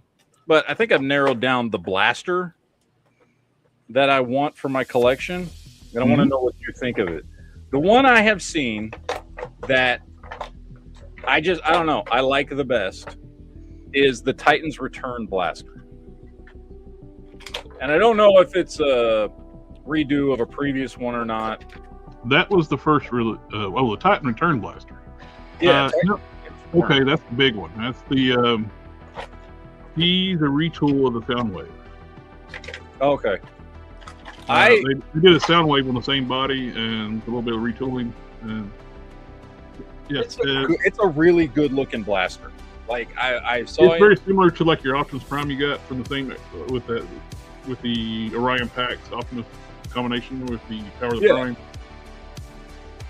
It turns into like a base transformation. Does it? Yeah. It turns into a boombox and a base. Okay. Luna, whatever the fuck her name is. Is it Snow? Luna Snow. It's a decent figure. I like Quinn gave me an idea when I was talking to him when I was down there. And he's like, with a little bit of customizing, this would make a great Lila Cheney figure. Yep. Which I think is what I will end up doing with it. Thank you, Quinn, for that idea. Well, I never like to waste anything, so I was like, well, I don't really know who the hell Luna Snow is other than a Marvel Rivals character. Yeah, that was the same thing for me. Like, I bought this for the Spider-Man, obviously. While she's not wearing the mini skirt like she does in the comics, or back then, I should say, you can definitely fudge it in as a Lilac Cheney, just color the other part of her hair black and her eye, and there you go. Yeah. Well, honestly, I'll probably do the whole thing in like black and silver, all the white and blue. Yeah. Because Lila Cheney usually wore all black. Yeah, she was wearing, it was early 90s, late 80s, early 90s, so she had that, frilly little mini skirt, kind of like, I guess what Cindy Lauper would wear at one time. Yeah. I mean, it's a good figure. It's a good looking figure. It just, and for shit about the character. Target had a damn good price, $39, so. Oh yeah, you can't beat that. No. So, I mean, no, it's a good looking figure. Just don't care about the character. The Spider-Man now. Let's see. So we've got the Spider-Man figure. We've got a nice techie, futuristic looking suit, which I'm digging. The paint on this thing is fantastic. Jared, don't do that. I don't know that it's paint though. Yeah, that's the one I was looking at. Yep. Yeah, and he's got the headmaster, right? He's the headmaster one. Yep. Yeah, this lifts up and you got the little headmaster thing up, and he's got the headmaster in there. Yeah, that's the one. I don't know, man. For some reason, that one just like I was looking for a good blaster for my collection, and when I was going through all the ones out there, I was like, that's the one that caught my attention. Now, you don't come with this gun. This is like a guy makes custom parts. This is injection molded. That's like a G1 style gun. I think this is for the.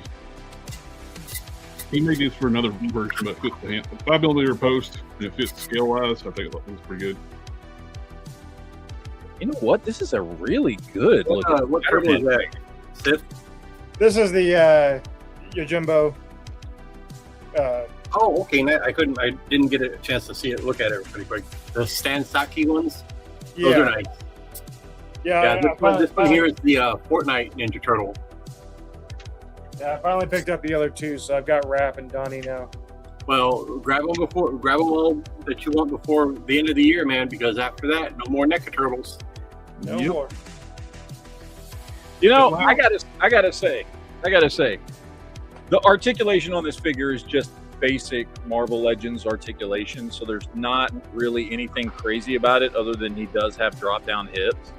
Torso is just the standard, ab crunch and stuff with waist rotation. However, I gotta say, dude, the sculpting and the deco on this guy is absolutely fantastic. Like the beautiful matte blue finish that contrasts against the shinier red finish and the logo is really well done, dude. Like, they're putting a lot of effort in those rival stuff. Yeah.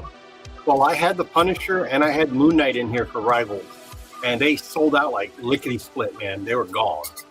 So anything Rivals is hell, even the Blockies stuff. Jeff the Land Shark is gone. Spider-Man Venom's gone. I think I'm down to one Invisible Woman left, one Rocket, and I just got restocks on the Spider Bot. So yeah, all those man just gone. So can't complain. Dude, even the head sculpt on this dude is done. I mean, it's different than the way they usually do it. So, and you can't really tell, but like his eyes are more like goggles, like they're kind of bubbled out, kind of like a Invincible style. Yeah, dude, this is really good. Oh, I mean, again, the articulation is not what most people would want for Spider-Man, other than the drop-down hips, mostly just because of the torso, I'd say, more than anything else. But the Amalgam Comics Spider-Boy did the goggle eyes first. That's true. Amalgam, yeah. Dude, I'm really impressed with this figure. I'm really impressed with it. This is nice, dude. This gives me PS4 Spidey vibes. You know what I mean? Yeah. But like, honestly, better deco, because they actually use like a matte finish on all the blue on the figure, so you've got that nice contrast instead of it just being all shiny. You know what I mean? You've got a nice matte textured finish on all the blue. Damn, this is nice, dude. I'm very impressed with this. This looks really good. This looks really good. I just think you're biased to anything matte. It's true. Yes. Well, and also anything Spider-Man. So. Also anything shiny like his head. So. Yep. Damn right. All right, I'm gonna open up my other Marvel Legend, my U.S. Agent, which I still want to do a custom U.S. Agent. I want to get that Crossbones mask 2-pack. Yeah. Yeah. And I want to use that Crossbones as a John Walker, more of like a tactical version of John Walker. I love that Toxitron. I watched your video the other day. Yeah. All your Optimus Primes.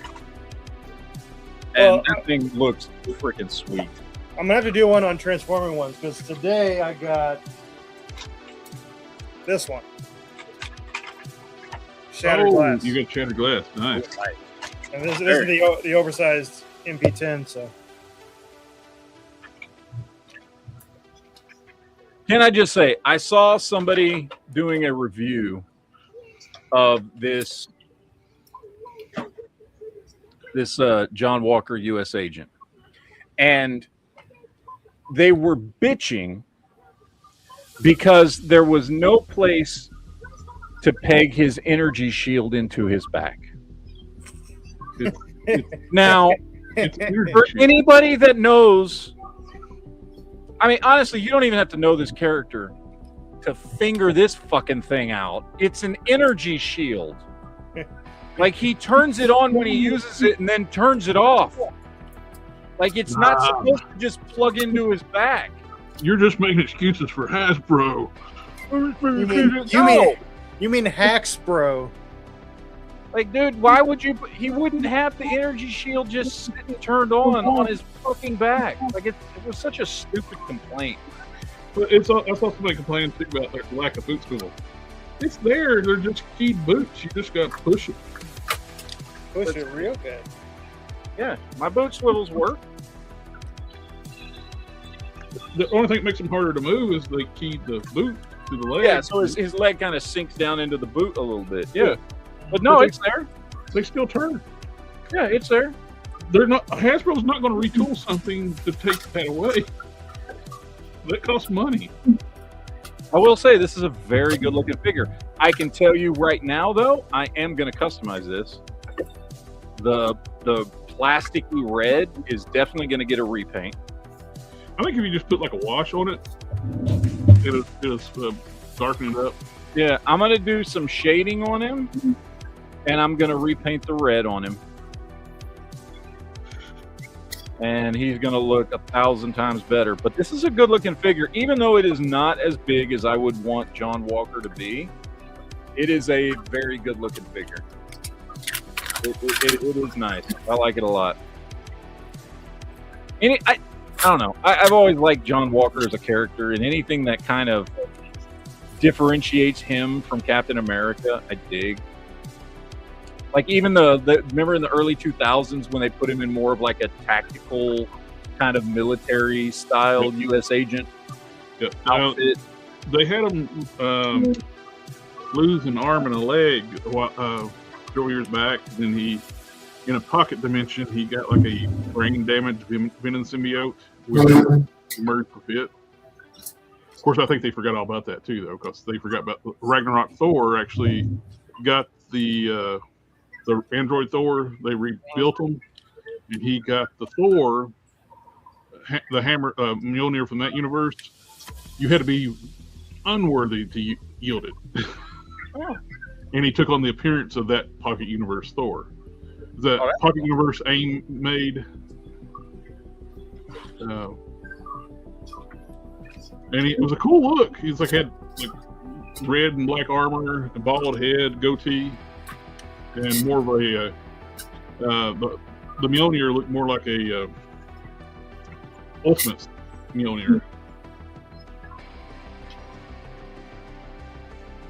Meow meow. Meow meow. Meow meow meow. Meow mix. Yes.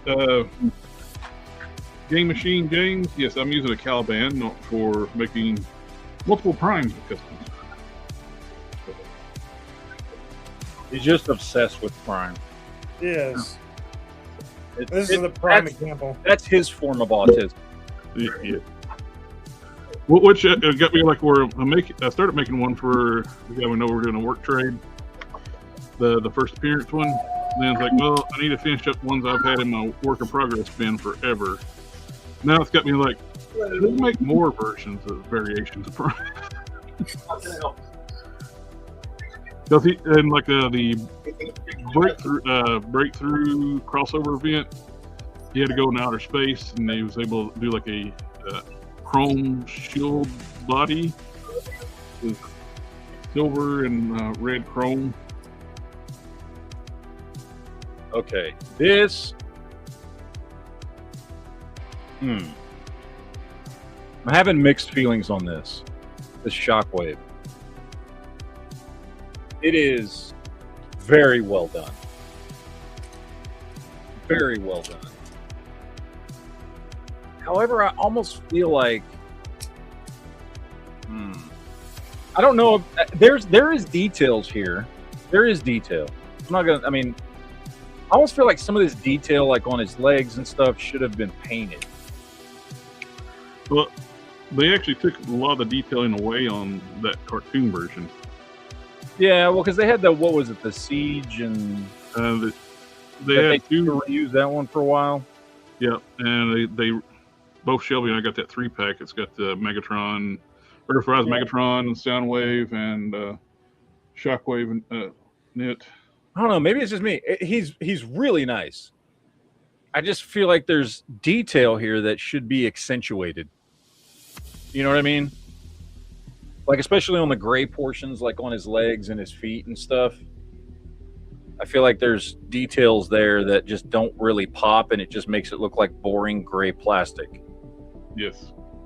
However, the figure feels great, dude. Like, the joints are tight. The plastic feels solid. It's nice. I just feel like the details need to be brought out a little bit. Maybe like a wash or some line work or something. But it is nice. It is nice. I'm digging it. I felt bad about not picking up that Skywarp when I saw him at GameStop, so I may have gone back for him. I did the exact same thing. I saw Skywarp at GameStop, and I had already bought so much crap while I was on vacation. I was like, no, I'm gonna leave him. And now I kind of regret it. Yeah. Since I'm probably never going to get the Starscream, so yeah, probably because, dude, just go to Hobby Link Japan, pre-order it there. It comes out in December. Honestly, at this point, I think I'm just gonna wait for the KO, man. Yeah, that too. But if you want the official one, everybody's like complaining about sucks what's going on with Target. I had to like hit the renew. Like, yes, I still don't cancel my item. I still want it. I got the pre-order at Target, but I wasn't going to miss out. So I got the FOMO, and I just went to Hobby Link Japan, HLJ. It's $1 cheaper, but you'll pay like $20 shipping or something like when it comes out. yeah.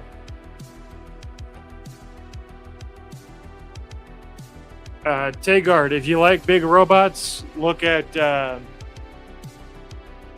Robot Arts, I think it is the Gundam action figure line.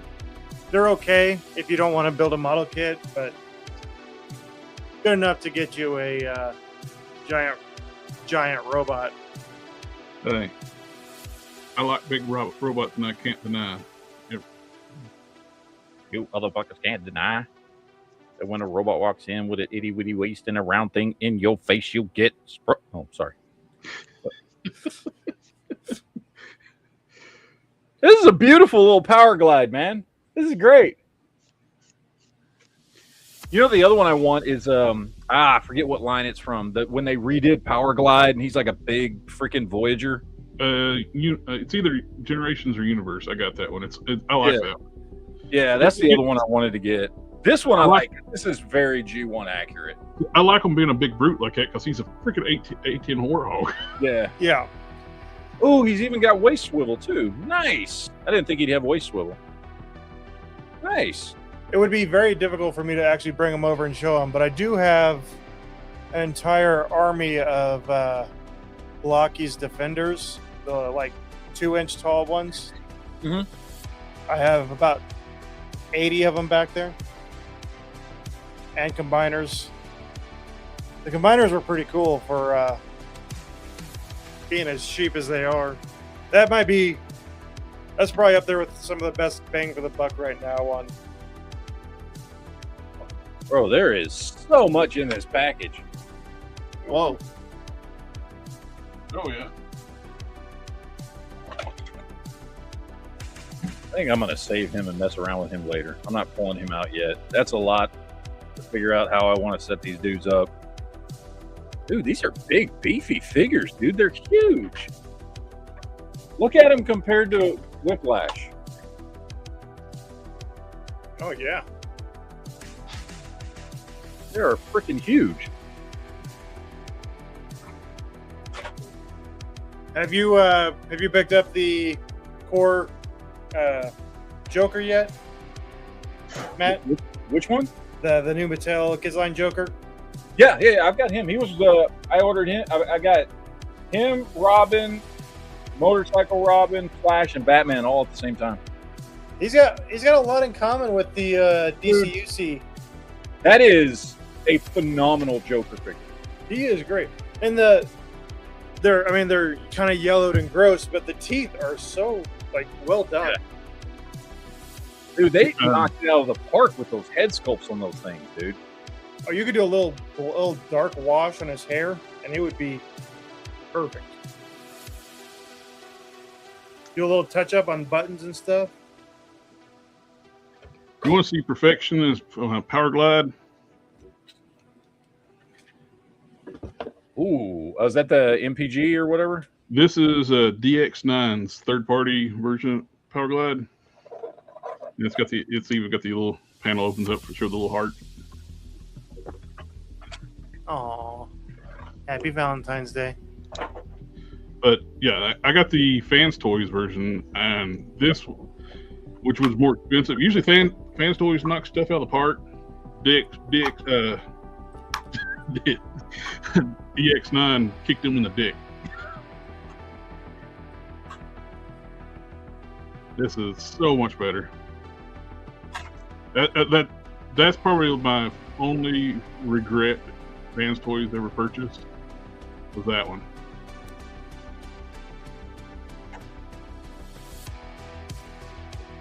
Come on, Tiger Hawk. There we go. Look at this big boy right here. Holy hell. Big chunky boy. All right, let's see. We got. Gotta get his wing missiles on. Or these wing missiles? Yeah, these are wing missiles, right?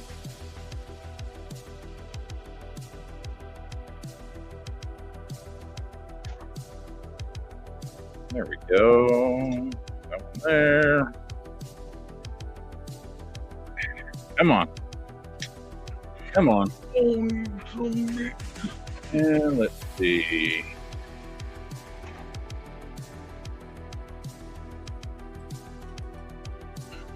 Oh, I thought these swiveled onto shoulder cannons. Not. Wait, yeah, they do. Don't they? Yeah, that'll go there.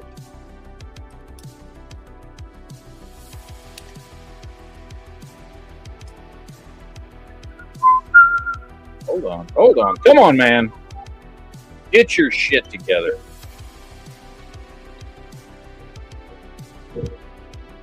There we go.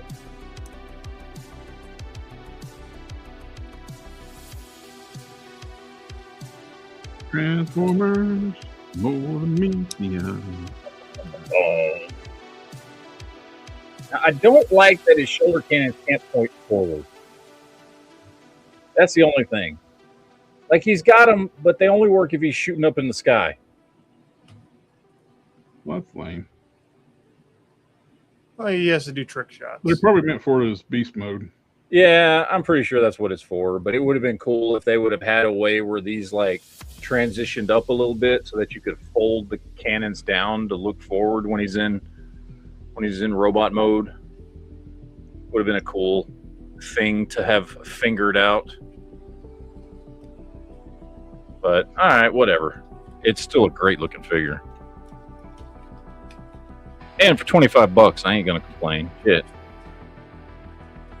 You mean what was retail on this dude originally? Like $60, $65? 55 or 59? He's leader class, right? Or is he Voyager? No, he's leader. He's leader class. Yeah. He's a big boy right there. Oh. We are getting down to it.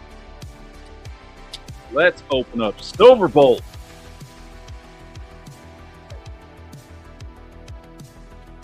A lot of people hated on this figure because of the whole, what would you call that? His giant freaking extra attachment piece that basically is only there because that's how you build Hyperion. Yeah.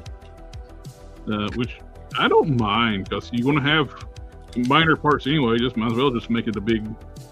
Yeah, it's like, I mean, the thing is like, so I mean, we all remember the combiner pieces back in the day, right? They were just rare pieces that you would lose unless you always kept it in combiner mode. Yep. So having it be this one big chunk that attaches to one of the figures, even when they're not in combiner mode, seems like a good idea to me.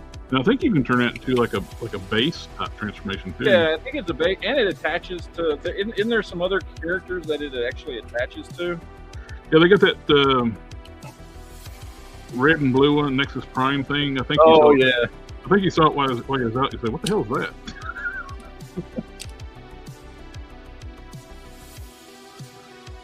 Okay, so yeah, so it's like it's a base mode, sort of Silverbolt, and it's all the pieces you need to put together Superion. So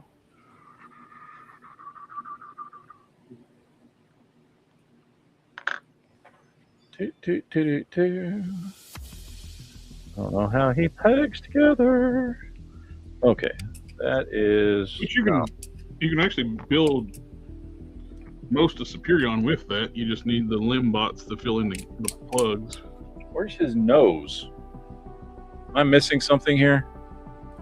Voldemort? What's his fucking nose? Mm-hmm. Bro, what the hell? Where's his fucking nose piece? I don't know. I haven't mine up yet. Is it like a separate piece in the box, or?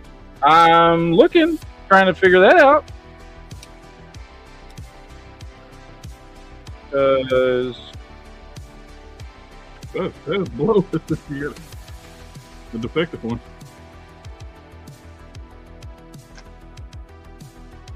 there's nothing else in the box that I see.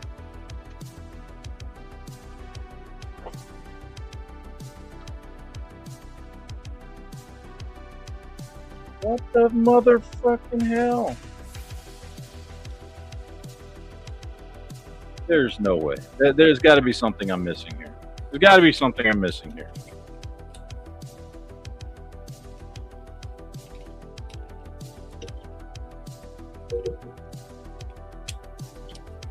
Ah, yeah. Okay, there we go.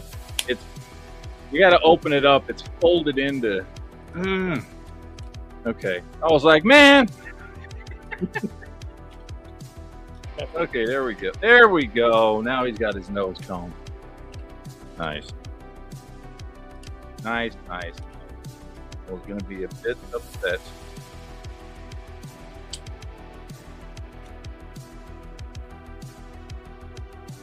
Let's see. Come on. Snap together, sir. I want to see how this thing looks.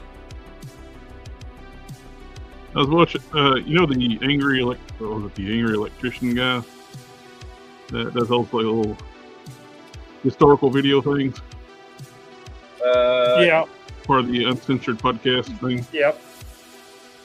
I thought about you, Matt. On his last video, he was talking about that air conditioning is the most important invention in the 20th century. Yep.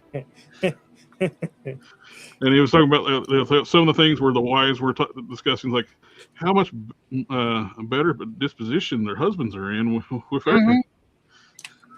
Yep.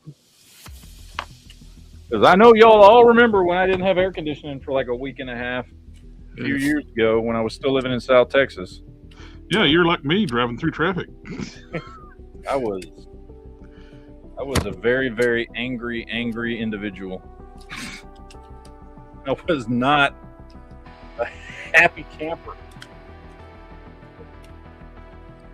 Okay, let's see. How does this go? I want to figure out how to get his whole like deluxe mode put together.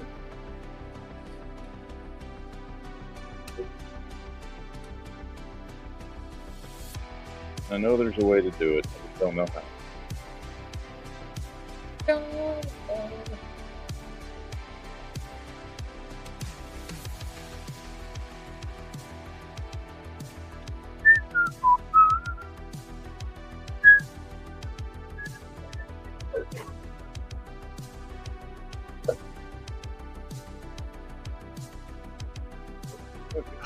swings around. No, that doesn't.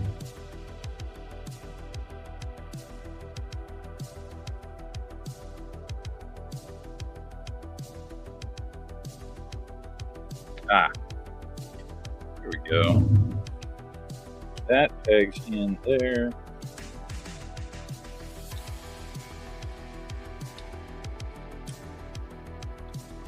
And that pegs in there.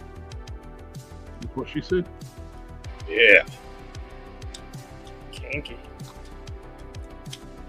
All right. There is Silverbolt's fucking crazy. Oh, you combined jet mode. I thought you were talking about the Silver Superion mode. Gentlemen, it is that time of night again. Sorry I got a little bit busy towards the end there, but I will see you guys next week. How dare you wait until I'm sorry, but until next time. See ya. Speak with. All right. I dig this, man. This is cool. I can see Silverbolt having like a big booster pack. Hold on, too. So something ought to help him fly too, because in the cartoon series, he was built from a low-flying cargo. Yes, I remember the whole episode where he was afraid of heights. Yep. Yeah, that was a good episode. That's one of my favorite episodes. Because he was a low-flying. Was he a passenger plane? Is all he was. Yeah. He wasn't. He was the only one that wasn't like a military vehicle. And yeah. And he was the vehicles he built. They built the aerobots, reconfigured them into like Earth mode for Cybertronian. He was some kind of like low flying cargo or something vehicle, and his alt mode, Earth mode, is a Concorde jet, which is a high speed, high altitude jet. But I actually dig this, dude. I'm gonna be honest. I know a lot of people were hating on this. I like it myself. I actually like it. Like, I get it, it's big and chunky and stuff, but, like, it looks good. I'm big and chunky. And you look good, sir. I like them big. I like them chunky. Yeah, I dig this. I kind of want to leave it in fucking plane mode until I get the rest of them to put the Superion together. I was not planning, and because I had talked to you about this before, this was not the version of Superion I was planning on getting. Yeah, but when you get, I was going to get the Combiner Wars one? Yeah. But now I've got him, so I've got to finish this one. Plus, you got that one for $50. I know, dude. You can't beat that. Yeah. You cannot beat that price, dude. That's what he should have retailed anyway. Yeah. Well, because I have Walmart Plus, I didn't pay any shipping or anything on him. Same. So he was 40. What was he? 40 something. I think he was like $50 even. Yeah, dude, this is awesome. He's freaking huge, dude.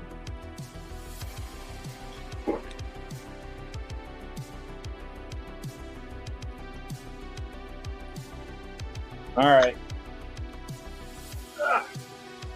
Now it's time to open up Armada Optimus Prime. Till all are gone. My Prime got excited, man. It's like when you're talking about another Prime, it's like the styrene just pops straight up. Let's open this bad boy up. Oh, I don't know if you saw in the chat. I thought it was hilarious. I posted in the Ultraverse group with all these Primes I'm working on. Yeah. Meta AI dubbed it as Transformers Prime, Optimus Prime, 3 different versions. It's like, hey, AI is taking over the world, okay? It's like, sorry, AI. Prime does, Kevin Green does transform into Prime, but he's not a Transformer.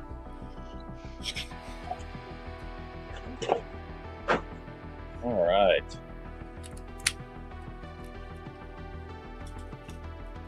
I like this, and I, as you guys know, did not watch Armada, but I really like this flat, chunky design for Prime.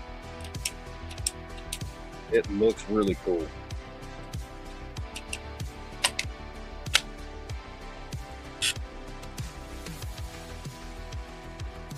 But I'm not going to have him in truck mode on my shelf. So we got to get Even, this. Yamhammer's like, even AI knows, no one knows Prime in the comics. I am hurt and offended. He's right. He's out of line, but he's right. Yeah. Seeing how a lot of times when you look up Ultraverse Prime, and you see my customs and not the actual comic. Yeah, your customs are more popular than the comic.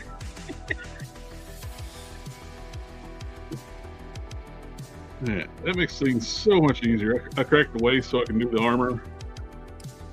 That's from now on when I do primes. I'm just going to crack the waist every time. Trying to sculpt around the waist piece is just a pain in the ass.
All right, I feel like I'm missing something here with his feet.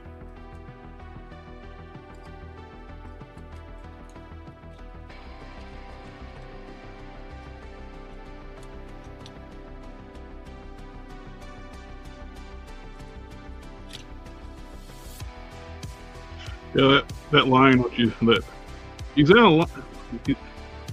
He's not wrong, but he's out of line thing is like the only good thing that came out of that. Yes. No, John Walker came out of that. John Walker was good. Yeah. Yeah.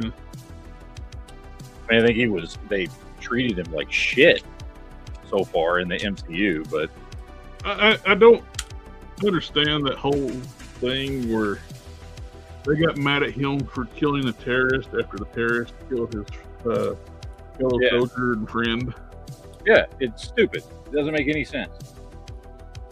Guess what soldiers do? They kill bad guys. Guess what Captain America has done? A lot. Kill bad Especially guys. in World War II. Just slaughtered Nazis. Just absolutely slaughtered them every chance he got. And not just the men, but the women and the children too. I think you might be mixing up properties.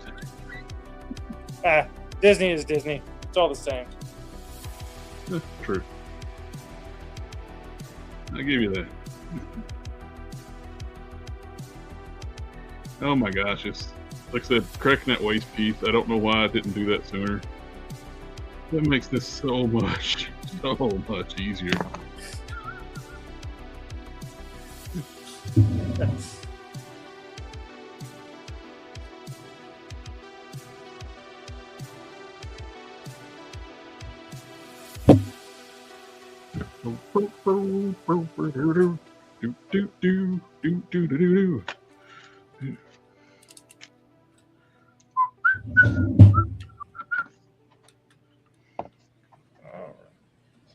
Thank you, Yamhammer, man of culture. That's something I hadn't thought about in a long time. Busy bees. I don't know if you're even old enough what that was from.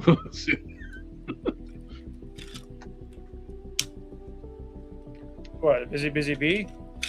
Busy bees. The old cartoon from like the new show on Warner Brothers before like movies. No, it's foreign to me. They later were aired on TV, but that's where the origin of the Looney Tunes came from. Like they, instead of like movie trailers, they would actually show like little cartoon shorts. Ah.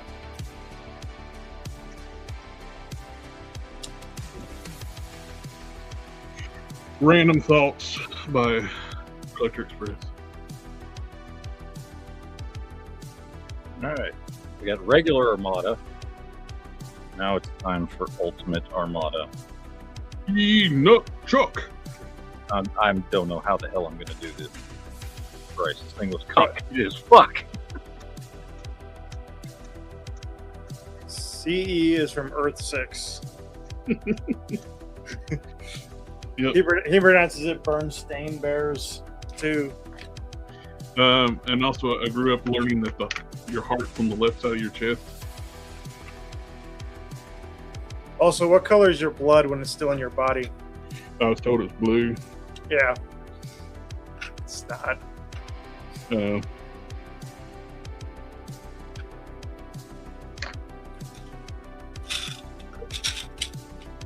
Mine's green. I'm a Vulcan.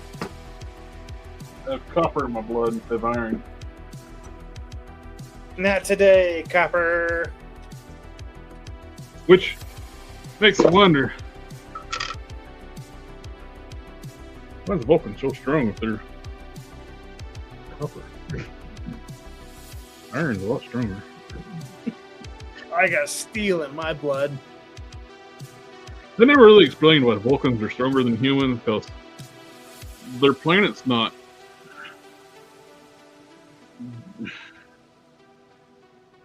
a heavy gravity world or anything. Yamhammer, this is the oversized MP10 knockoff. I got it off a Shozy store for like $50. It was quite a bit cheaper than it was anywhere else. Is it oversized or the same size? It's the oversized MP10, isn't it? I thought it was the regular size one. It's the same one as this. Oh, right one. What? Is it not oversized? No, that's not oversized. That's regular size. It's the regular size MP10. The oversized one's called MPP10. Oh. You got extra PP. Yeah. The Luon is based off of the MPP10 that you got on your shelf. Yep.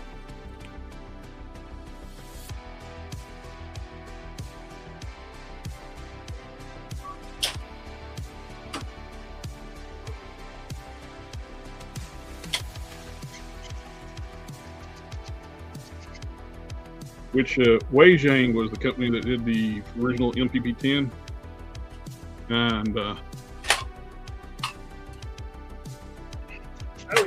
they did a Megatron as well to go with LPP10, but they never upscaled Megatron to Luon scale.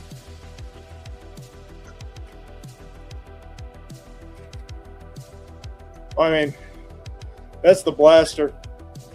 Does it still fold up like the? And it fits in his backpack still, so. Which you just got us banned from YouTube because it's up near damage. It doesn't look like a Walther, so hopefully we're okay. It's a switchblade rifle. It is. I always forget how heavy this guy is because he weighs like 25 pounds.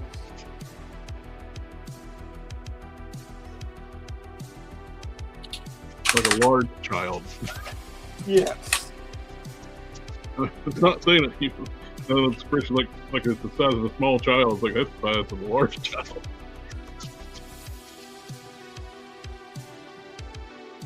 What is he, about 3 feet tall? 27 inches or something like that. So a good deal bigger than 2 feet tall, but not quite. It's About as close as you're going to get to a 1/12 scale Optimus Prime. Yes. Plus, all the lights are cool. I wish there was a way to do them not battery operated, but Yeah. It'd be nice if they could have done those things where you do like a ring, a power ring, where you just set them on it and it'd turn all the lights on. yeah, do that or I don't know. It would be difficult to do anything with like cables, but Yeah, USB would be impossible with transforming. Now, when I got that Toy Alliance, like 18, 19 inch tall one, yeah, those big ones, they could have done those with USB. I feel.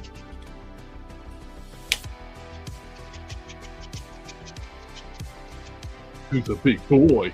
Who's a big boy? he's a great big boy.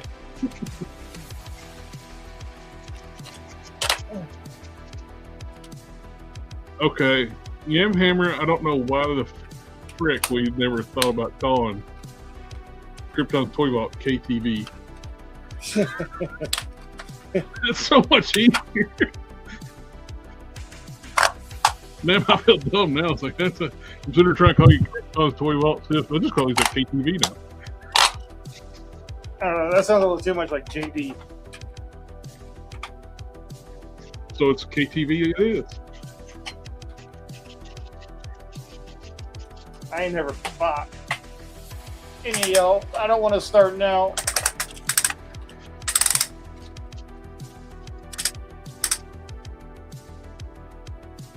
I gotta work on a project for work this weekend. It's a big rush on something. So that's gonna be fun. I think it's supposed to rain this weekend anyway, because I need to get the sheet off around the 442 out in the garage, because they're going middle of August. They're going to come get it and start working on it. Going to come get it. Go get it.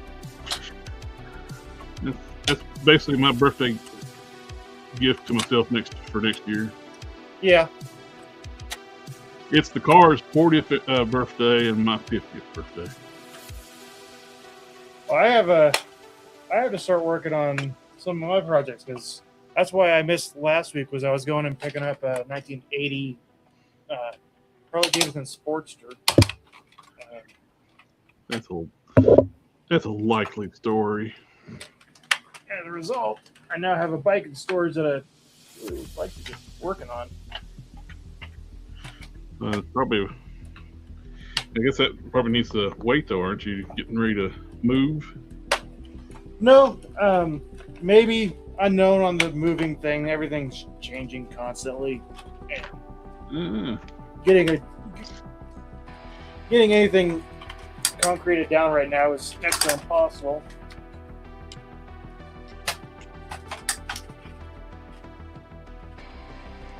You lied to me. I answered with the most current information that I thought I had, and that I didn't end up getting the house that I thought I was going to get. So, with advice from counsel, you plead. yeah, I plead the fifth.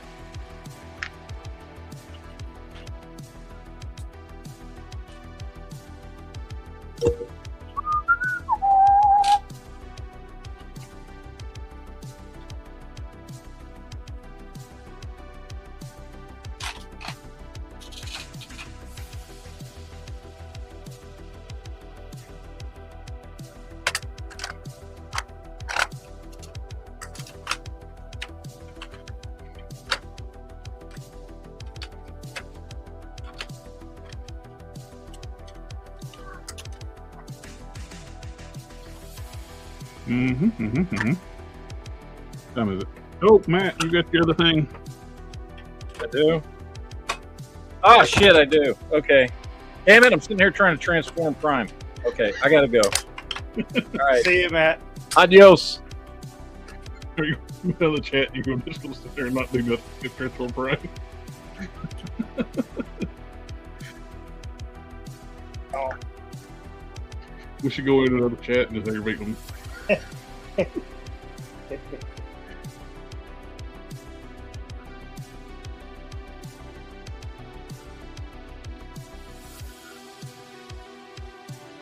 You just have to look at it. It's like it was 2 minutes after 9, and it's like, oh yeah.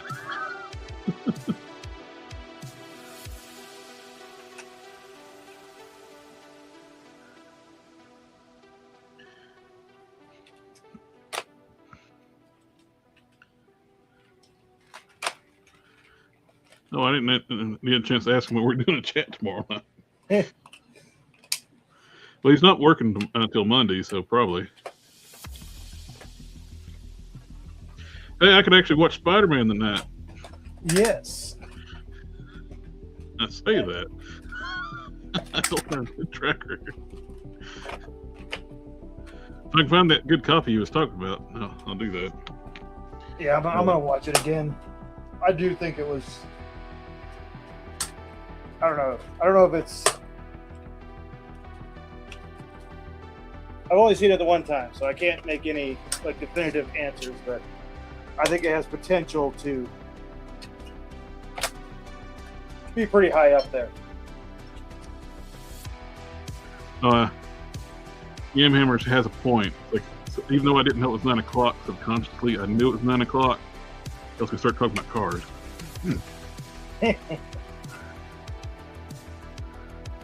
We are on the after hours chat.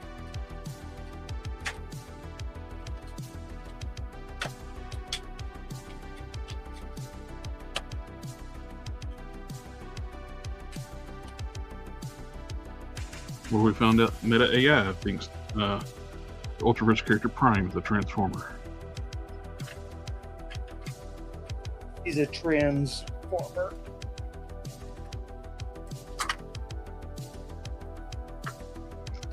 He transforms into a superhero.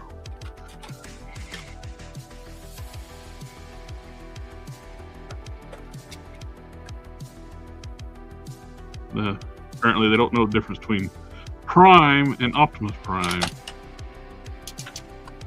There's a difference?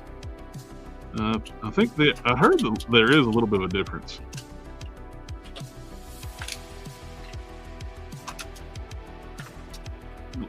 From what I've been told. I want to turn into a truck now. Don't realize how much more work it is when the figure weighs 25 pounds. Need to hit the gym, transform that toy.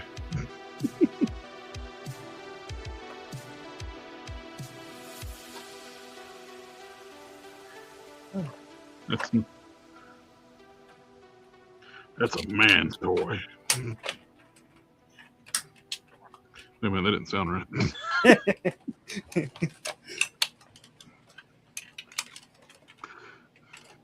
I don't remember.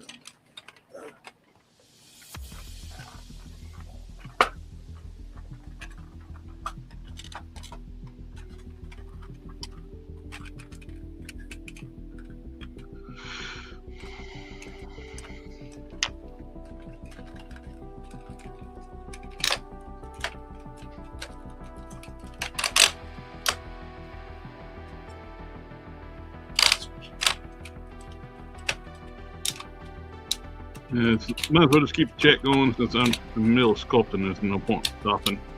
Yeah. So I'm going to be sitting here sculpting anyway, so might as well do it on camera.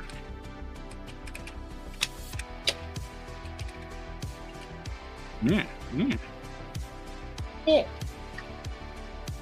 I kind of like got burned out on that quick. I watched it a lot, then I was like, nah, I'm done. I was like, nah, I'm done. I never watched any of the second season.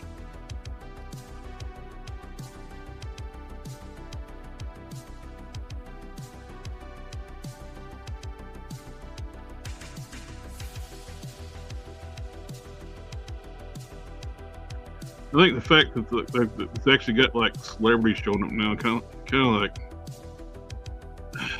It was funny when it was a gag. Yeah. It kind of like became mainstream when they started having celebrities start showing up, and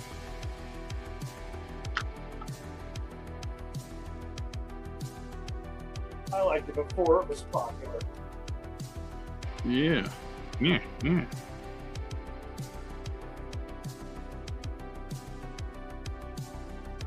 I still think my movie ideal should happen.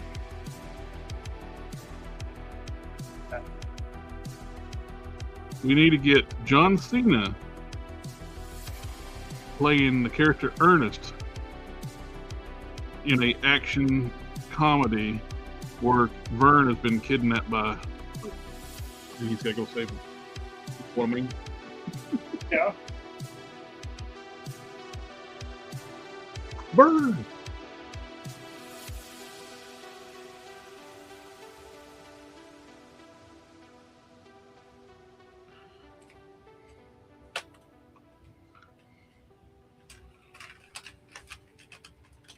Because he is slowly morphing into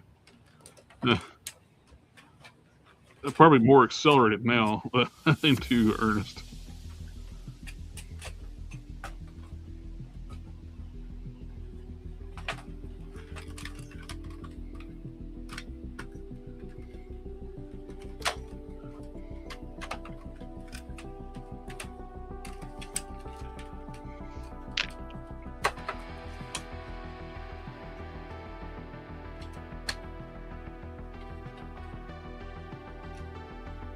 What was the actor's name? I forget.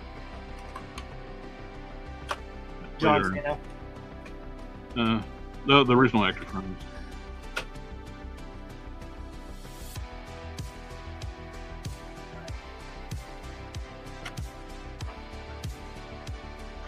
He also played Uncle Jed from the Hollywood version of Beverly Hillbillies.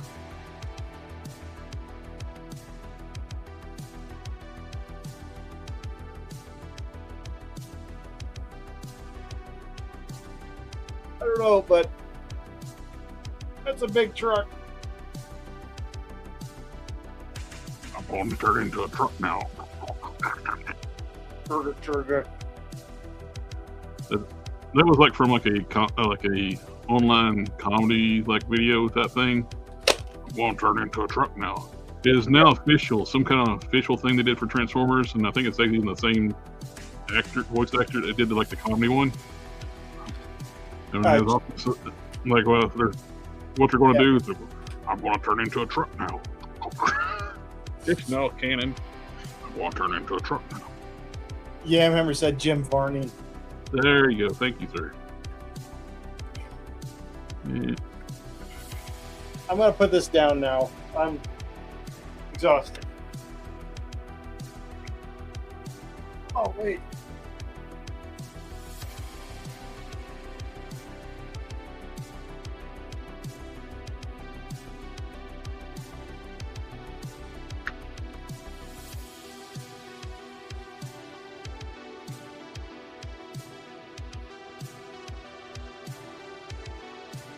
Optimus Prime can ride on Optimus Prime.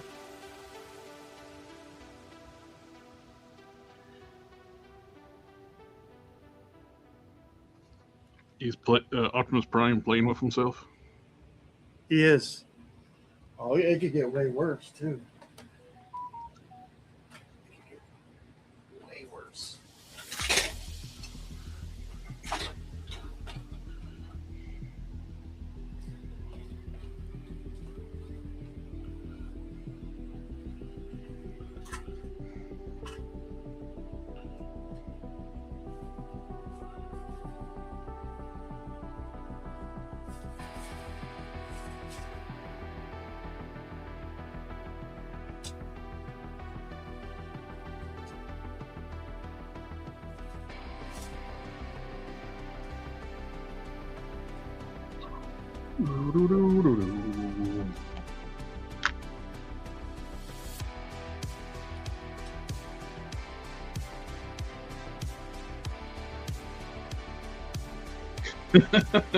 Mr. Harry Potter, hey, nothing below but fees and accomplished nothing. He's been working on the same torso for weeks.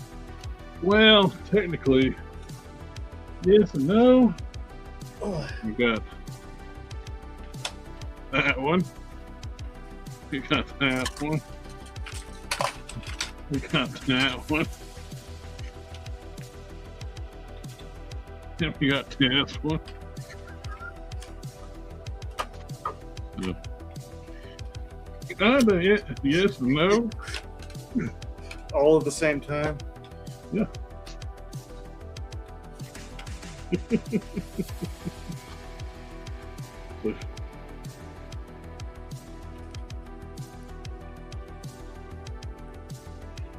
I'll turn into a truck now.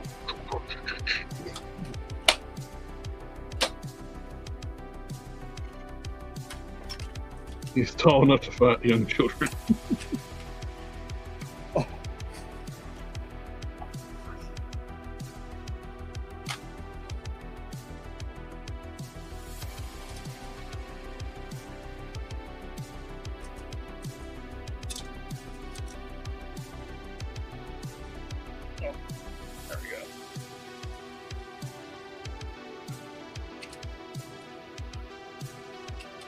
Still can't believe how cheap you got that thing for the size of it. Oh, I know.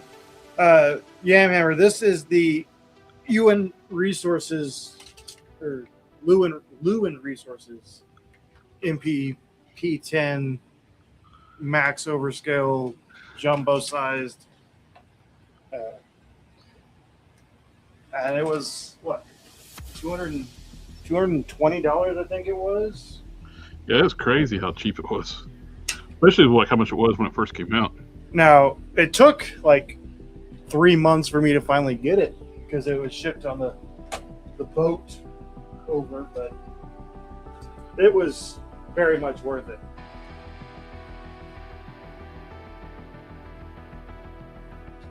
That's the first time I've transformed it since the first time I got it, because it comes like half transformed. I put it in truck form for a little bit, and it'll go back to robot form, and then it'll stay that way forever. I got it off of Bombas B, I think.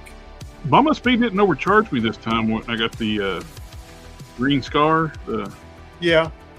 They only charged me $12 shipping this time. Sure. With the Zoom Rig My Alien Dad, they ripped me off. So I told him, like, hey, you overcharged. No, that's the right price. I was like, well, you charged my buddy, like, a friend of mine, like, much less. What's his name? I'm not fucking telling you. You want me to rat you out, man?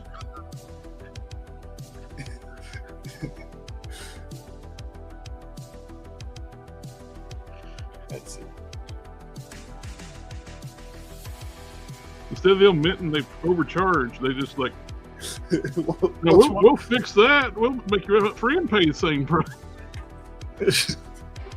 I don't think that would have worked out very well because mine had already shipped. Like, we're going to send you a bill before you get anything else from us. Like, what are they going to do? You already had it, like you said. It's not like they didn't charge me enough. No, they charged the proper amount is what I wanted to get charged. They doubled my shipping price because I bought two and they shipped it in the same box. That's not how that works.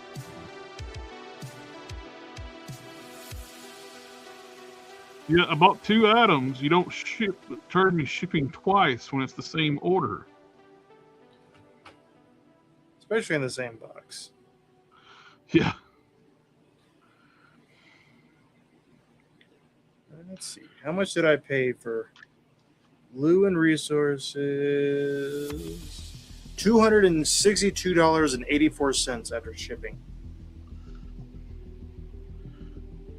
That's not bad at all for that big giant thing. No. The only thing that's kept me from buying, I got a ton of Optimus Primes already. If they made the Megatron to go with it, dude, I don't think I could hold out. No, they're like bookends, and you need them both. Lewin. Yeah, Hammer. I'm looking for it on Bombas B, but I don't think they have it anymore. So.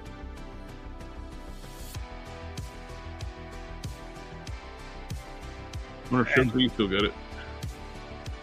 There's Shozi Store and there's like TF Safari.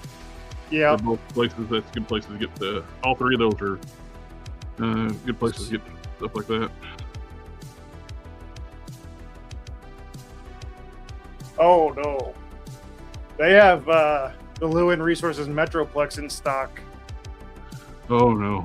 Oh wait, no, it says sold out. Never mind. That thing is 5 feet tall or something like that. Yes, I watched a video of a guy. It's like weighs like 150 pounds or something like that. Just imagine the shipping cost on that damn thing alone. Comes from China.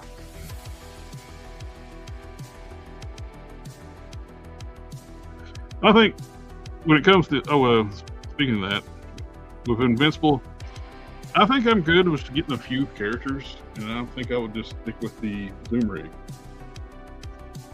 I like the Miley and Dad, the art style they did with the figures. Yeah. I like that. I prefer that over the Jada stuff. But no, the Jada stuff is fine. Looks fine. It's just not my style for certain things. Yeah. It worked perfectly fine for Street Fighter 2. But something like a comic book property, I think it needs more detail. Yeah. Shozi Store is sold out of everything Lewin. Apparently they did an Optimus Prime Captain America version, the Lewin Resources. Mm-hmm. They did a clear version. Oh, I would not want something that big in clear plastic. No. And then they did the original, which had like chrome, like chromed out metal pieces, and then they did this one, which is like brushed. They do have pre-orders up for the Nemesis Prime. That might be, short of having a Megatron, that might be the other bookend. Of course, that's been up for pre-order for years. I don't think it's coming out. Like the trailer. Yeah. Estimated release date unknown. It's not coming out.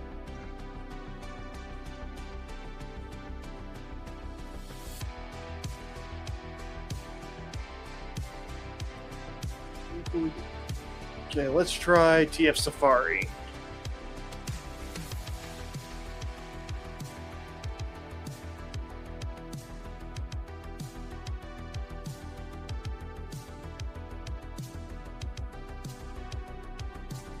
Lewin.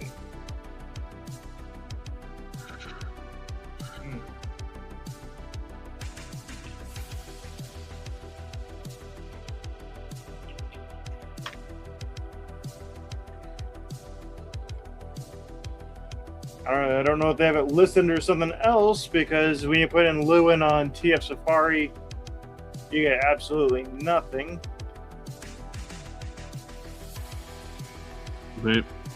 Possibility they may have never carried it. It's a big piece to have it stored in a warehouse. Yeah. I think the size of your store is going to be your storage facilities for your store is going to limit what if you can carry that thing. I would assume the box was massive for that thing. It was decently sized. It wasn't as bad as I would have expected. Because, like I said, when he comes in, he's like half collapsed into like a half truck form. So like, they do a pretty good job of stuffing it in there. That's what she said? Yes. Yeah, when they stuffed it into the box. What she said? Lewin Resources also did a Spike Witwicky figure that was, I guess, to scale. Well, that makes sense because the original MP10 came with one.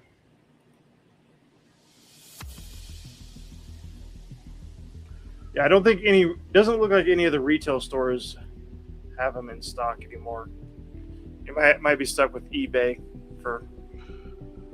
Oh, did you see that mess with eBay? About the harassment lawsuit? Yeah. Yeah, I did. That was a wild ride. Sending dead, like a pig fetuses to harass a family. And they were like higher up bigwigs at eBay, like the people that got spammed with or that got caught doing it. It's like eBay's doing some illegal shit too with they're charging fees on the sales tax. Yeah. You can't charge fees on sales tax. Like the commission fees. Yeah. And the sales tax puts the price up, and they're taking that sales tax price on fees and taking it out of your profit. Yeah. That's illegal. I got really tired of eBay. I sold a lot on there. I've got a pretty good reputation on eBay, but they just take so much of your stuff. Yeah. No, I buy stuff off eBay a lot, which people are having to mark their stuff up now because you used to be able to get stuff cheap on eBay because the fees weren't horrible. Now, plus, it sucks to sell shit on eBay because eBay is a glorified online flea market. Yes. That's what it's always been. Now, they try to treat themselves like they're Amazon now. And we're a vendor. And we're just selling. Amazon is awful too anymore. God. Well, I'm just talking about they try to treat us like a vendor when we're selling their stuff. Like we're going to guarantee stuff like we've had on our shelf for like 10 years. Yeah. And we're going, if there's a problem, like I sold, like the one thing I got out selling stuff on there because I had something mint on the card, DC Direct, which DC Direct figures were known to have issues like you got to treat them, the older figures, with kid gloves. It was mint in the box when I sold it. Never been taken out. Dude rips the fucking legs off of it as soon as he takes it out of the box. Then filed a claim on it that I did something wrong. It's like, dude, you broke it. Stupid is. And I had no returns listed on it, but that eBay don't care. I finally walked the idiot through how to reattach the legs through some emails. More than I would have been doing. Well, they dinged my PayPal, my eBay store until I got him to resolve the issue.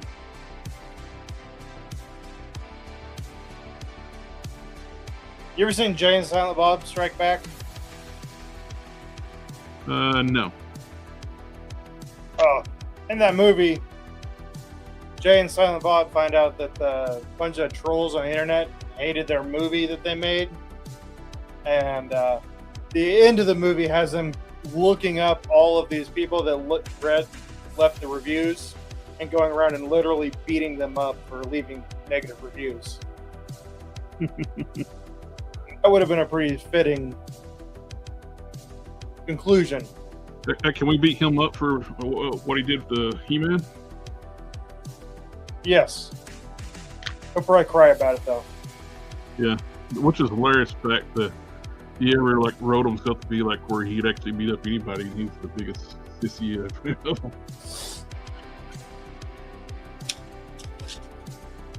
Oh.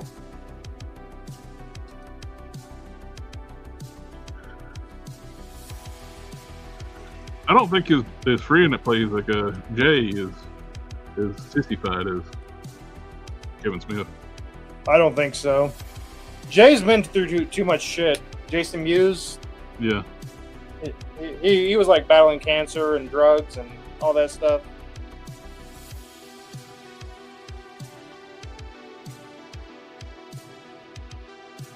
You know what? Cry when watching a movie trailer. No.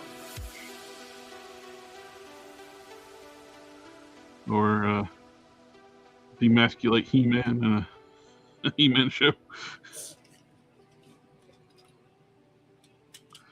Which hilarious. That show I used to watch it, the Comic Book Guys, Yeah. when they were doing like the podcast at the end of the episode. He admitted in that show like he hated He-Man. Then when he was like promoting things like talking about how much he loved He-Man and stuff, it's like, dude, just be honest. We all seen you talk about how much you never liked He-Man. You were too old for it too at the time. That was your words.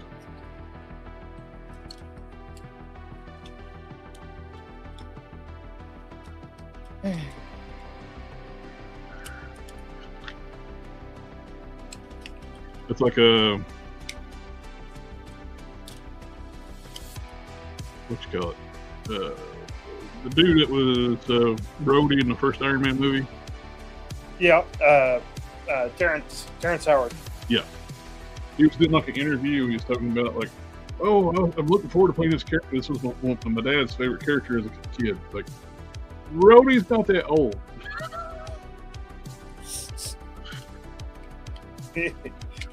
Well, to be fair, you have to keep in mind that Terrence Howard is kind of special. You should listen to him talk about 1 × 1 = 2 when he's talking about Terrenceology. What? What is Terrenceology? That's where he goes around proving that 1 × 1 = 2. That's his cult, I guess. It doesn't, but okay. Hey, don't tell Terrence that. Well, I've seen his like clips. These idiots too, like I just got these two women like in a kind of weird podcast. Like, I just got a tattoo. It says like 1 + 1 = 11. What? So what you're saying is you got a tattoo of a bad math equation. The other chick at the podcast like, my mom says the same thing. It's like, then this other chick was like doing like a voiceover. It's like, just remember, when you get in an argument with some people, they might be the R word. I forgot what was on YouTubers.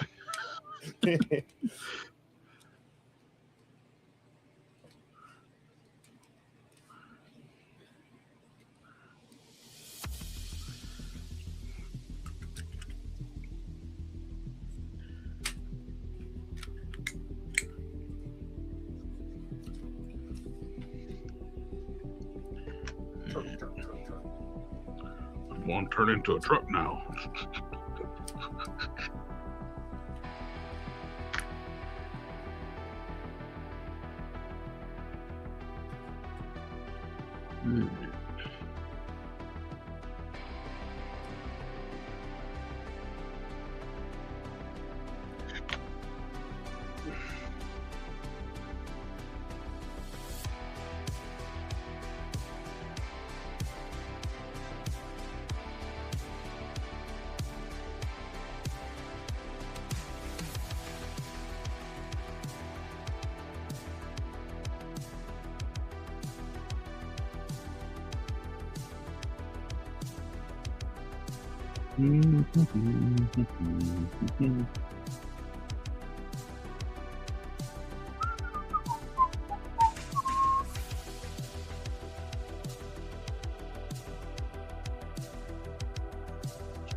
For mold making, snagged an extra Caliban torso and arm for cheap off eBay. Yeah. Should be here for too long. I should finally have I think I should have my mini Soundwave tomorrow. And you have a 16th scale Soundwave next week sometime. Sometime in the next 3 to 5 months, I'll get a 6.5 inch Soundwave. I did 5-day shipping. It was quite a bit cheaper. It's like You want to do 3 days or 5 days? It's Friday. No matter what I pick, it's going to be 5 days. So I'll do the regular 5 days. Yeah, I should have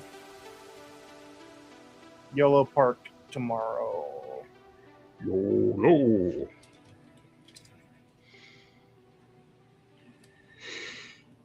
And he's no longer a truck. Truck. I love that color scheme. I do too. It looks good. I like this better than the Nemesis Prime color scheme.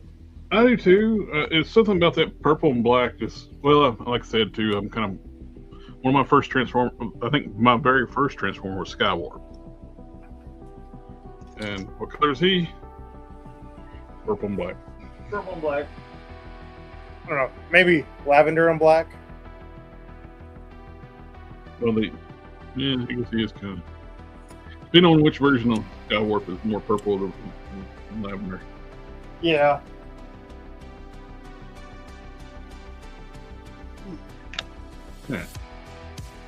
Yeah. I think I'm ready to wrap it up now. I gotta quit because I was doing one of those things too where you can only sculpt so far, and then you start sticking your finger in the sculpt. I did that. You just gotta let it cure sometimes. Yep.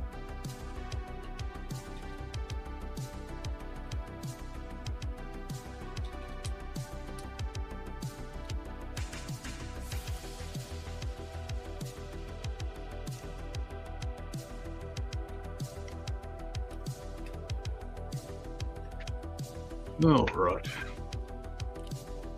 We may have a geek chat tomorrow night, or may not, on the Geek Fusion channel and the KTV channel. Yeah. I'll be working on a project for work for a good chunk tomorrow. But anyway, everybody in the chat, thanks for coming out and hanging out with us tonight. It's always a pleasure. Mr. Krypton Toy Vaults, or KTV for short. Yep. If we have a geek chat tomorrow, it'll probably be Spider-Man, which we already covered today, X-Men, and Superman. I guess if I watch it tonight, then we can get in more detail on the spoiler stuff too. Yeah. Well, if we do the Spider-Man tomorrow night, we can do first a little bit non-spoiler, then we'll do spoiler. Yep, I think I'm going to watch it again tonight too. So. All right, everyone. We'll see you next time. See ya. Excelsior! Ninja vanish!